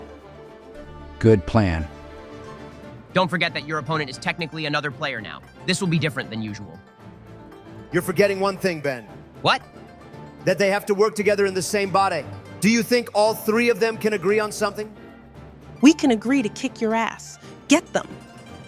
It's Jill's turn. Jill, if you want to move during your turn, you'll have to talk with the others and see if they agree. If they don't, then you can try to move, but I'll make you do a saving throw to see if you can do it. All right then, let's see what I can do. Well, I don't think I want to attack Joe. Or, Benjen, I'll attack Donald's character. Yes, if we beat him, then I get the bed to myself. The Cerberus has 3 heads, so you each will get an opportunity to attack when it comes to your turn. However, your magical attacks may take time to charge if one of the others uses it. I can just bite. Donald is right there. It's Donna. I will attack with a bite. 18 to hit. Damn it. Wait, no, I can use my tail as a reaction to dodge. I get to add a D8 to my AC to possibly cause it to miss. Let's see what happens. Okay, 3. So that makes my armor class a 19. No hit. The Cerberus snaps down to bite Donna, but thanks to her tail, she is able to deflect the blow and dodge out of the way. Next is Benjen. HM, this thing has a lot of hit points, huh? Can't use the snooze button. Okay, I think I have a good plan. First thing I will do is cast Bless, and I will use it on myself, Treege, and Donna, of course. This allows them to add a D4 to an attack roll or saving throw until the spell ends. Next, I am going to cast Sanctuary on Donna as a bonus action. I will not say out loud what that spell does, but Donna can look at my character sheet. Huh. Oh, good plan, Benjen. I see what you're cooking. Right. Anything else? Oh, and like Treege, I'm going to take some cover. I think I forgot to mention, but the rocks provide half cover, so you'll add +2 to your armor class. Okie dokie. Now we're to Melania's turn. Yes, I will use my fire breath attack to hit Donna and the weird tank robot thing. You can only target one or the other. Then I choose Donna. The bed is all mine. All right. In that case, I need you to make a wisdom saving throw, Melania. That's a 5. Then. The Cerberus targets Donna with fire breath, but Benjen's sanctuary successfully protects her from harm. In addition, the Cerberus will lose that spell and need to recharge it for the allotted time. Damn it, Melania. Now you've lost us a spell. You shouldn't have attacked Donna. Go for the robot instead. Shut up, Michelle. Let me play how I want. I wouldn't have any complaints if we weren't all playing the same monster. But since we are, we need to coordinate. Ben, is it my turn? Unless Melania wants to try moving, then yes. I'm going to attack that cannon thing with Fire Ray. 19 to hit. That hits, yeah. Roll for damage. That's 23 points of fire damage. That's real bad. Yikes. Oof. The Cerberus fire attack is devastating, melting much of Treege's Eldritch cannon. It is barely hanging on. We're back to the top of the round. Treege, you're up. All right, I'll take aim with my musket. Does a 16 hit? Yes, it does. Roll for damage. That's 9 piercing damage. In addition, I'll use my cannon to its full potential. I need one of the heads of the Cerberus to make a dex saving throw. I rolled an 8. In that case, that is 11 fire damage done by my flamethrower. You might have melted it, but he can still attack. I'll stay here under cover. Donna, you're up. Yep, let's finish this up fast, boys. I got a 13 and 19 to hit. I can roll a D4 to add on to that 13, and that is, 16. Roll for damage. 23 slashing damage and an additional 26 radiant damage. The swings of Donna's great axe hit the Cerberus, but again, the howls more when burned by the radiant holy fire. The 3-headed dog is looking weary, but still dangerous. We're gonna go to Jill's turn. Guess I should finish off that little robot. I'll bite it. 23 to hit and 11 damage. That'll be the end of Treege's Eldritch cannon. The giant dog's jaws clamp over the miniature tank, rendering it into scrap metal. Oh, my sweet child, you served me well. Also, I think we should try to move closer to the others and away from Donna. Yeah, I agree. Well, I don't. I want to kill Donna. Jill, roll a wisdom saving throw to see if you can move despite the other head disagreeing. All right, that's a 13. You struggle forward, but the iron will of the other head won't let you take another step forward. We'll remember this, Melania. Now we're at Benjen's turn. I'm going to cast Hideous Laughter. Doggy must make a wisdom saving throw against a DC of 14. I rolled a 12. In that case, the save fails and the spell is successful. Benjen, do you have a joke you want to tell? This doggy belongs in the frost because he bites. You've done better. 3 out of 10. Regardless, the Cerberus finds this joke hilarious and falls prone, laughing. On each of its turns, and when it takes damage, the Cerberus can make another wisdom saving throw, or else it will stay prone and laughing. Also, just in case, I'm going to cast Sanctuary on Donna. All right, then it's Melania's turn. I'm prone and laughing. I can't do anything. Make a wisdom saving throw. 10. The DC is still 14, so the spell is still effective. Now we'll move to Michelle. 6 for me.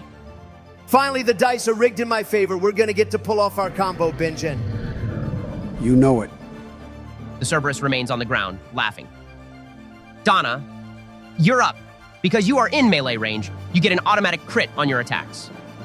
Big number time. Are you ready for this, Ben? I don't think you are. First hit is 20 slashing damage and 30 radiant damage. Okay, hold on. The Cerberus gets to make another wisdom saving throw, with advantage due to taking damage. What? I can't just kill it? We'll see how the dice comes out. I'll do the roll. I got a natural 20. That means after Donna makes her first attack, the Cerberus is no longer prone. You don't get the automatic crit on the second attack. That's bullshit, Ben. Roll for your second attack. That's a 15 to hit thanks to Benjen's blessing. 11 slashing damage and 7 radiant damage. The three-headed dog is barely hanging on after Donna's savage attacks. That bonus radiant damage is crazy. Jill, you're up, and you're barely hanging on. Oh, we're gonna lose. Well, might as well go out kicking. I'll cast Fire Ray again. 27 to hit and 22 fire damage. I was gonna ask to dodge with my tail, but ain't no way I can dodge that. We're to you, Benjen. Do you think you can kill it, Benjen? Not to spoil things, but if Melania and Michelle both attack me like that, I'll have to make some death saving throws. So you better be sure that you can kill it this turn, or else they're going to kill me. Let's not risk it then. We'll follow what we've been doing thus far. In that case, I'm going to try both our plans. First, I'll cast Hideous Laughter again. I rolled a dirty 20 on the save. The spell fails, but that's okay. As a bonus action, I cast Sanctuary once again on Donna. Donna, you are once again protected by the holy magic of Sanctuary and cannot be easily harmed by the beast. Now we're at Melania's turn. Don't even bother going for Donald's character. We're going to waste our turn that way. How stupid do you think I am? I am going to attack Benjen with Fire Ray. All right. Does a 14 hit? Nope. Ugh, fine. Then it is Michelle's turn. I'll actually do the same thing and try to attack Benjen with Fire Ray. 17 to hit this time, which should hit. Yes, that one hits, but just barely since Benjen is under cover. Then that's 27 fire damage. Ouchie. All right over there, Benjen? I'm okay for now, but we've got to do this quickly. No worries. Treej and I will clean this puppy up. That's a perfect transition. Treej, you're up now. It must be close to death. If I expend a spell slot, I can send out another cannon, but I don't think that's necessary. I may put up a health bar for the monster on the video, but know that the players can't see it. What do you mean we can't see it? We aren't real. We can't see anything. I'll take aim again with my musket from behind cover. 16 to hit thanks to Benjen's blessing, and that'll do 4 piercing damage. The ball fired by your musket whizzes out and pierces a leg of the beast, though it doesn't appear to react much. I think this dog has damage resistance to some of our attacks. At first I thought it was weak to radiant damage since it's reacting so much to Donna's axe, but I think the point is more that it isn't reacting to melee damage. Or my bullet in this case. You are indeed correct. The Cerberus monster is resistant to a few types of damage. Doesn't matter anyway since it's almost dead, right? True. The monster is swaying, struggling to stay standing. Does that mean I get to deal the killing blow? Oh, Ben, I love you. 14 and 16 to hit with my great exploit, but I know one of those doesn't hit, but it doesn't matter. 14 slashing damage and 17 radiant damage. Yeah, that will finish off the beast. With a mighty cry, I drive my axe through the dog, slicing off all 3 of its heads. Well, it's more like you slash it in the chest and it finally bleeds out, but sure. I don't understand why you all spend so much time in this game. That wasn't any fun. Oh, I don't know. I had plenty fun. We had a bit of a handicap since we had to play the same monster. I'm sure if we got to be our own characters, things would have been even better. We're still in the game, so you guys sit tight. As the beast falls, Argothrax approaches to congratulate the group. Well fought. You all did very well. Your strength has grown and your teamwork has improved greatly. That sanctuary play was golden, Banjan. It's a shame I didn't get to play more with my inventions, but I'm pleased we finished that up without getting in too much danger. Mem will no doubt be angry that you defeated this beast, so you all should continue onward quickly. She may send another lackey after you if you linger. True, we've got to keep this show on the road. As for the portal... You all approach the portal behind the slain Cerberus. It shines with brilliant light and magic, and beyond the pane of light, you see a blurry landscape. This portal is held in place by magical focusing crystals. The same should be on the other side. All we need to do is destroy them on both ends of the portal, and the link will be broken. Of course, you all will have to find another way back to Melodia, but I have confidence in you. Right, wait, this is it, we're going now. Indeed, this is where I leave you all. It has been a pleasure to travel with you. I pray that you find your friend in Harmonia and are able to continue the team. It's not goodbye forever. We can talk through the sending stones. Very true. And I shall promise to meet all of you again once you return to Melodia. Once you reach this journey's end. Then we'll look forward to that. Goodbye for now. Goodbye, and good luck. The party steps through the portal, and magical energy swirls around you. It feels as if you are being sucked through a hole the size of a needle, but after a second, the strange feeling vanishes, leaving an uneasy nausea. Your swirling vision stabilizes, and you each take in your surroundings. No more is the interior of the cave or the bright, lush greenery. Around you is instead a barren and dead wasteland. Thick fog covers the sky, obscuring any light from touching down. You cannot even tell if there is a sky or if it is simply a coating of cloud over this strange plain. We should quickly smash the crystals over here. I'll use my dragon tail like a hammer again. Right. Donna. Using your tail, you smash the focusing crystals of the portal into shimmering dust, and the light of the portal flickers away. For a moment, you think that you can hear a ghost of Argothrax's voice, but it vanishes into the fog with the rest of the magical light. You are left in the barren wasteland, and strangely, the lights of a city glow through the fog. You have arrived at the Kingdom of Harmonia. And that is where we'll leave the episode. This was a big one, but a lot of fun. This was certainly the longest script we've had on the channel. Our writer is so tired. Wow. We're on the next stage of the journey. It's hard to believe. We've come a long way, but something tells me we have even further to go. True, we can't lose sight of the goal ahead either. And we can't forget to thank our special guests this week. Donald, you are sleeping on the couch tonight. Aw. You can come stay in our guest room if you want, Donald. Jill and I are making homemade ice cream with the grandkids. Actually, that sounds good. Hey, don't forget me. You can come too, George. I assume that there will be healthy snacks offered too. Nah, you can't get in the way of the ice cream groove. You and Barack can come if you like, but no healthy snacks this time. So, am I the only one not invited? Fine. But I'm not sending any of you birthday presents this year. I've never gotten a birthday present from you, Melania. And you won't be getting one this year either. Well, I better stop things here. If you liked the video, leave a like and a comment letting us know what you thought about this week's episode. We might do another 0.5 episode next week in order to check in on Merrick and see what he's up to. Haven't decided yet. Anyway, thank you again for watching, and we'll see you again very soon.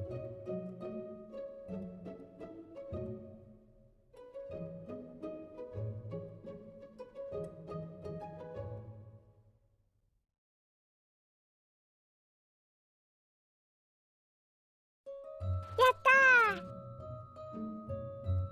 It's joke. Hello, viewers, and welcome back to Kokomimi's AI Presidential D&D campaign. Today's episode is a short, special episode before we jump into the next act of the campaign. You know that it isn't the end of an arc on this channel unless we do a special point 5 episode. Haha.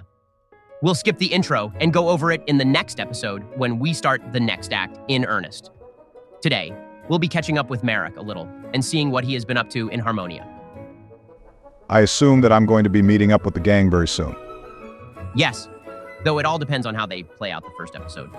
I won't go into too much detail since we should save all of the information dumping for when the party reunites. I'm happy to see that the comments haven't forgotten me. Yeah, on just about every video, we get a comment that says, #We want Merrick. Nice, thanks for not forgetting me, guys. There is a saying, absence makes the heart grow fonder. I suppose it must be true. Getting back to the game, Ben, there's no one else at the table with me. Are we really going to have a D&D session solo? Is that even possible? No worries. I have something fun cooked up for you this session. Like I said, the viewers want to see how you're doing. It's been too long. We open this session in a dimly lit room with vaulted ceilings above towering bookshelves. Merrick, before you sits a stack of paperwork on an old wooden desk and a writing quill splotched with ink. A tiefling working nearby stops his writing and passes you another bundle of papers to add to the stack. He is one of your many co-workers in the records office, a dreary and gloomy place managed by Antu and a slew of her employees. The office's main work is to keep track of the names of those who enter Harmonia, or else keep watch over the monsters and beasts newly formed in the wasteland. Hold on, pause. Ben, are you making me roleplay an office job in Dungeons & Dragons? You're making me roleplay. Paperwork? You can't be serious. Bear with me for a bit. Anyway, Merrick, as you finish another form, you must bring it to Irilith, another of your co-workers who is responsible for keeping up the books. As you pass the completed form to her, she scans over the writing and then pulls out a book from a shelf, running her fingers down the pages. Another report of a disappearance? I'll find their entry in the books soon enough. She gestures to the towering shelves behind her. One name out of thousands, maybe millions. Names in the books that have disappeared without notice. Names in the books of those who have been trapped for millennia. It is your office's task to oversee it all and keep track of the names. Has Miss Ento come yet? I have some reports to give her. You haven't seen her today, Merrick, but Ento usually comes to the office around this time. I haven't seen her, but I'm sure she'll be here soon. Ask her to stop by my desk when she comes in. Will you? She wanted to know how many more have disappeared this week. I have the totals calculated. I'll do that. I'll send her your way when she comes in. You resume your work, with time passing by without your notice. It could be passing slowly or quickly. There is no way of knowing in the dreary landscape of Harmonia. There is no day and night cycle, no change in the weather, no way of knowing how time has passed aside from the click, click, clicks of a clock, the only thing in Harmonia that tracks your time. This place sounds like hell. Remind me to turn up the fireball when I see Donna. A short giggle in front of your desk interrupts your work. Sure, I'll make note of that. It might happen sooner than you think. Your friends are on their way here as we speak. Last I heard, they crossed over the portal in the mountains. As soon as they make it through the Sea of Mist, you'll be together again. If they can make it through the mist. The Sea of Mist is a region of wasteland surrounding Harmonia's capital city. As the name suggests, it is covered in mist and hides legions of undead lost in the fog. It is treacherous, dangerous, and can be as tricky as the Feywild. I'm sure those guys will be fine. They've been through plenty. Of course, I'm not opposed to them getting a little beat up along the way. Seems a fitting punishment for what's happened to you, huh? Regardless, it'll be interesting to see how you feel about them when you're all reunited. Merrick, you note a familiar, subtly malevolent gleam in Ento's eyes as she speaks. She has the same eyes as Mem, though thus far, the two of you have been allied. We'll see how things work out when we get there. Of course. And I'll be happy to serve as a guide to help you and your friends here in Harmonia. Once they arrive, you'll be free to leave the office. Really, any severance pay? Sure. Whether we like it or not, the goddess has instructed me to do this, so I must obey. The same goes for you and your pact. By the way, and slightly off topic, Irilith asked that you go speak with her. I think she has a report ready for you. Yes, I'll do that. Even with all these assistants, I can't escape all the aspects of this job. She bounces over to speak with your coworker and leaves you back to your work, though she doesn't stay gone for long. Come, Merrick. We need to visit one of the lower floors. One of the disappearances was with a particularly old one. and their record is probably stored away in the basement archives. And you need me because? I need a big, strong lad to carry the books back up here for me. I don't have the strength to lift them. My strength is 8. I don't think I can lift much. Don't be like that. You can do it if you put your mind, or muscles, to it. Right. I'll give it my best shot. Ento takes you down from your office into one of the lower floors of the building. As you walk down the halls, you remember what it first looked like when you entered this workplace. The records office is located in a large tower that grows taller by the year, with new floors added to accommodate more and more names. In another millennia, will the top of the tower pierce the sky of this strange plane? You and Ento continue the trek to the basement. There's a slight buzzing in your ear, Merrick, before you hear the tiniest whisper. Break away from her when you reach the basement. I would speak with you. Aye. Don't speak. Break away from her. I'll be waiting until it's quiet. Did you say something? I've never been down to the basement before. I haven't been down in a long while, so it's sure to be a mess. The magical elevator that has been transporting you finally reaches the bottom of the tower, which is actually several floors underground. As the doors open, stale air hits your nose. Apparently, it's more than you, Merrick, who haven't been down here in a while. Seems like no one from the tower has been down here in a long, long time. So, what are we looking for? A name from one of the old books, probably shoved in a storage closet somewhere. The bottom floor has a number of rooms, several of which are shoved full with boxes and scraps of wood, trash, and other items. The basement also features a small greenhouse area with old planter boxes and a large center room with a wood floor. The bottom of the floor is hollowed out, and blue magic seeps throughout the halls, emanating from a large blue crystal. Do I know what the crystal is for? Roll Arcana. I got a 9. Although you don't recognize this magic well, you know enough about the tower to see that the upper floors and levitating portions of the tower are supported by this magic. Oh, neat. Let me put up a map of the bottom floor for you. I'm cautious since this looks oddly like a battle map. Kind of. You can go into combat if you want, but I wouldn't suggest it. Instead, you are trying to separate from Ento and get to a certain location on the map. The end goal is the upper hallway on the right-hand side. You can use any manner of stealth or cunning to get there. The beige portions of the map are traversable area, but pay attention to blocked paths. All right. Interesting. I'll start you off with a little hint. You and Ento take a right down the hallway and then a left.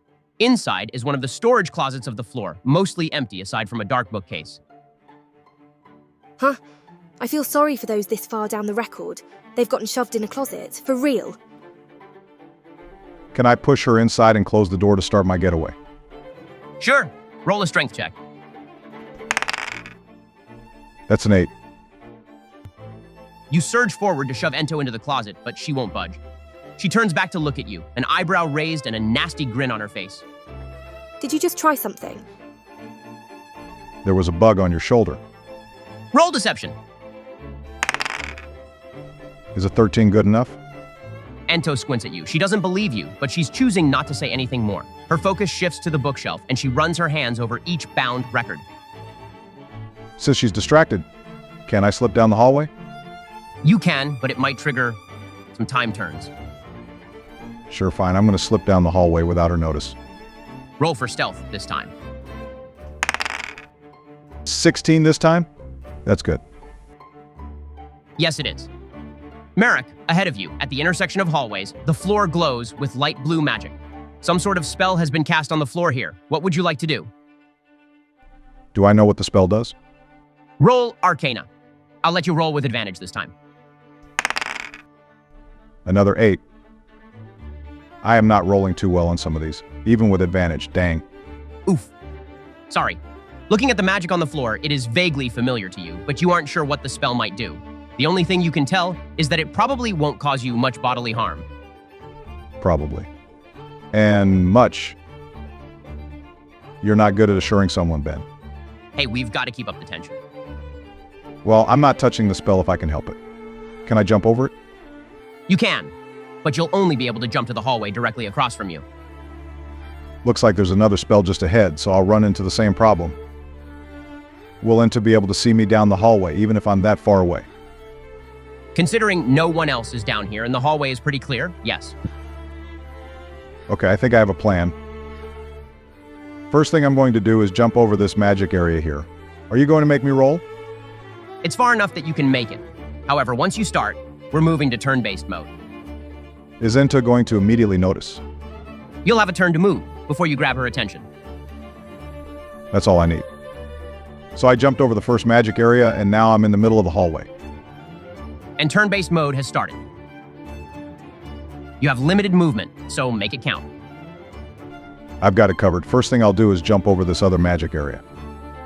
That will take up your action for the turn. Not a problem. As a bonus action, I'll cast Expeditious Retreat, which allows me to dash as an additional bonus action. Ah, I see. So once you cast the spell, what is the plan? I'm running up here and taking a left to hide around this corner where Ento can't see me. Very clever. Then it's Ento's turn. Finally noticing that you've moved away from her, she comes out of the closet and glances around the hallway. Thinking that Merrick might have come back from the hallway you both entered, she moves back to the entryway of the basement. That will end her turn. So she's out of the way and I can go back into the hallway without being seen, but the thing is, how am I supposed to get to the horizontal-facing hallways if I can't jump over the magic and onto the other pathways? Could I use Misty Step? Let me see the description of that spell. It's up to 30 feet to an occupied space. That you can see. Right. Unfortunately, Merrick, all around the magic intersections are columns that block you from seeing into the other hallways. I think you made that up on the spot just so I couldn't use Misty Step and ruin the scenario you thought up. No. Don't you see the little structures on the battle map? Fine. I'll work around it. There must be a trick or something to get to the other hallways. I'll throw you a bone. Since you've made it to a different intersection, I'll let you check the magic spell in the area once more. Finally. That's a 19. There we go. Merrick, you notice that the magic intersections are teleportation circles that link up to other areas of the basement. The magic of the portals is crafted so that it will only link up with something a small distance away, so thankfully, there is no worry that it will teleport you somewhere outside of this basement. All right. Then I'll run up to the intersection and step into the magic. The light blinds you for half a second, and you feel yourself being pulled as you would with any other teleportation spell. When you open your eyes, you are still in the basement, but now on the opposite intersection of the map. Neat. So that's how it works. Is that it for your turn? I'm still going to dash forward and around the corner if I can get there. Or, am I allowed to run from one intersection directly to the one below it? Are you going to restrict my movement even more? You can run directly to the other portal, but it will automatically work when you step on it. Oh, I'll bet it sends me to the first intersection I jumped over and right back into Ento's line of sight. I want to see where she goes before I make any more decisions. All right, then it's Ento's turn. She peeks further down the entryway's hallway, but upon seeing that you aren't there, dashes to return to the hallway with the open storage closet and shelf. The first portal is within her line of sight. So if I step on the portal now, she'll see me. But the side blindness goes both ways, doesn't it? I couldn't Misty Step into the other hallways, so she must not be able to see into them either.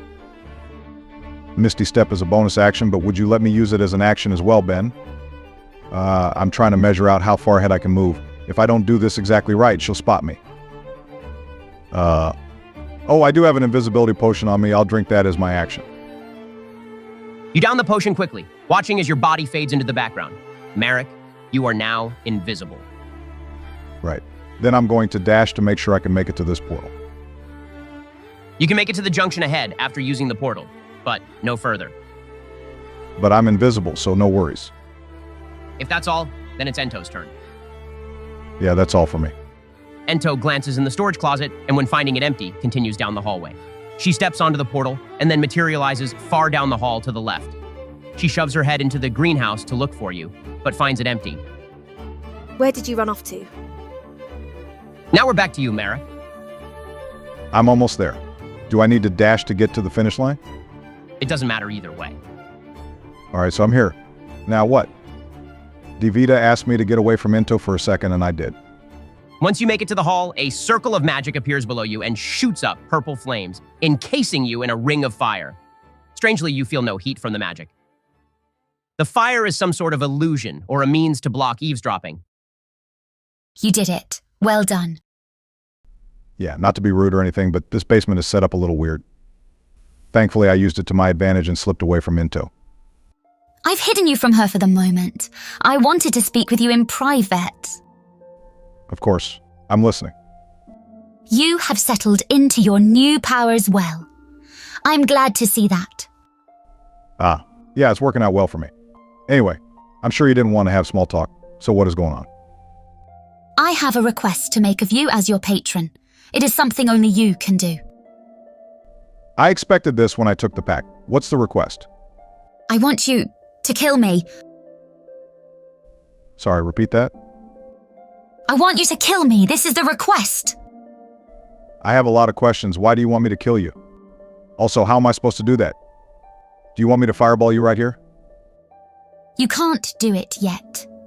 You will have to call my corporeal form to Harmonia in order to end me.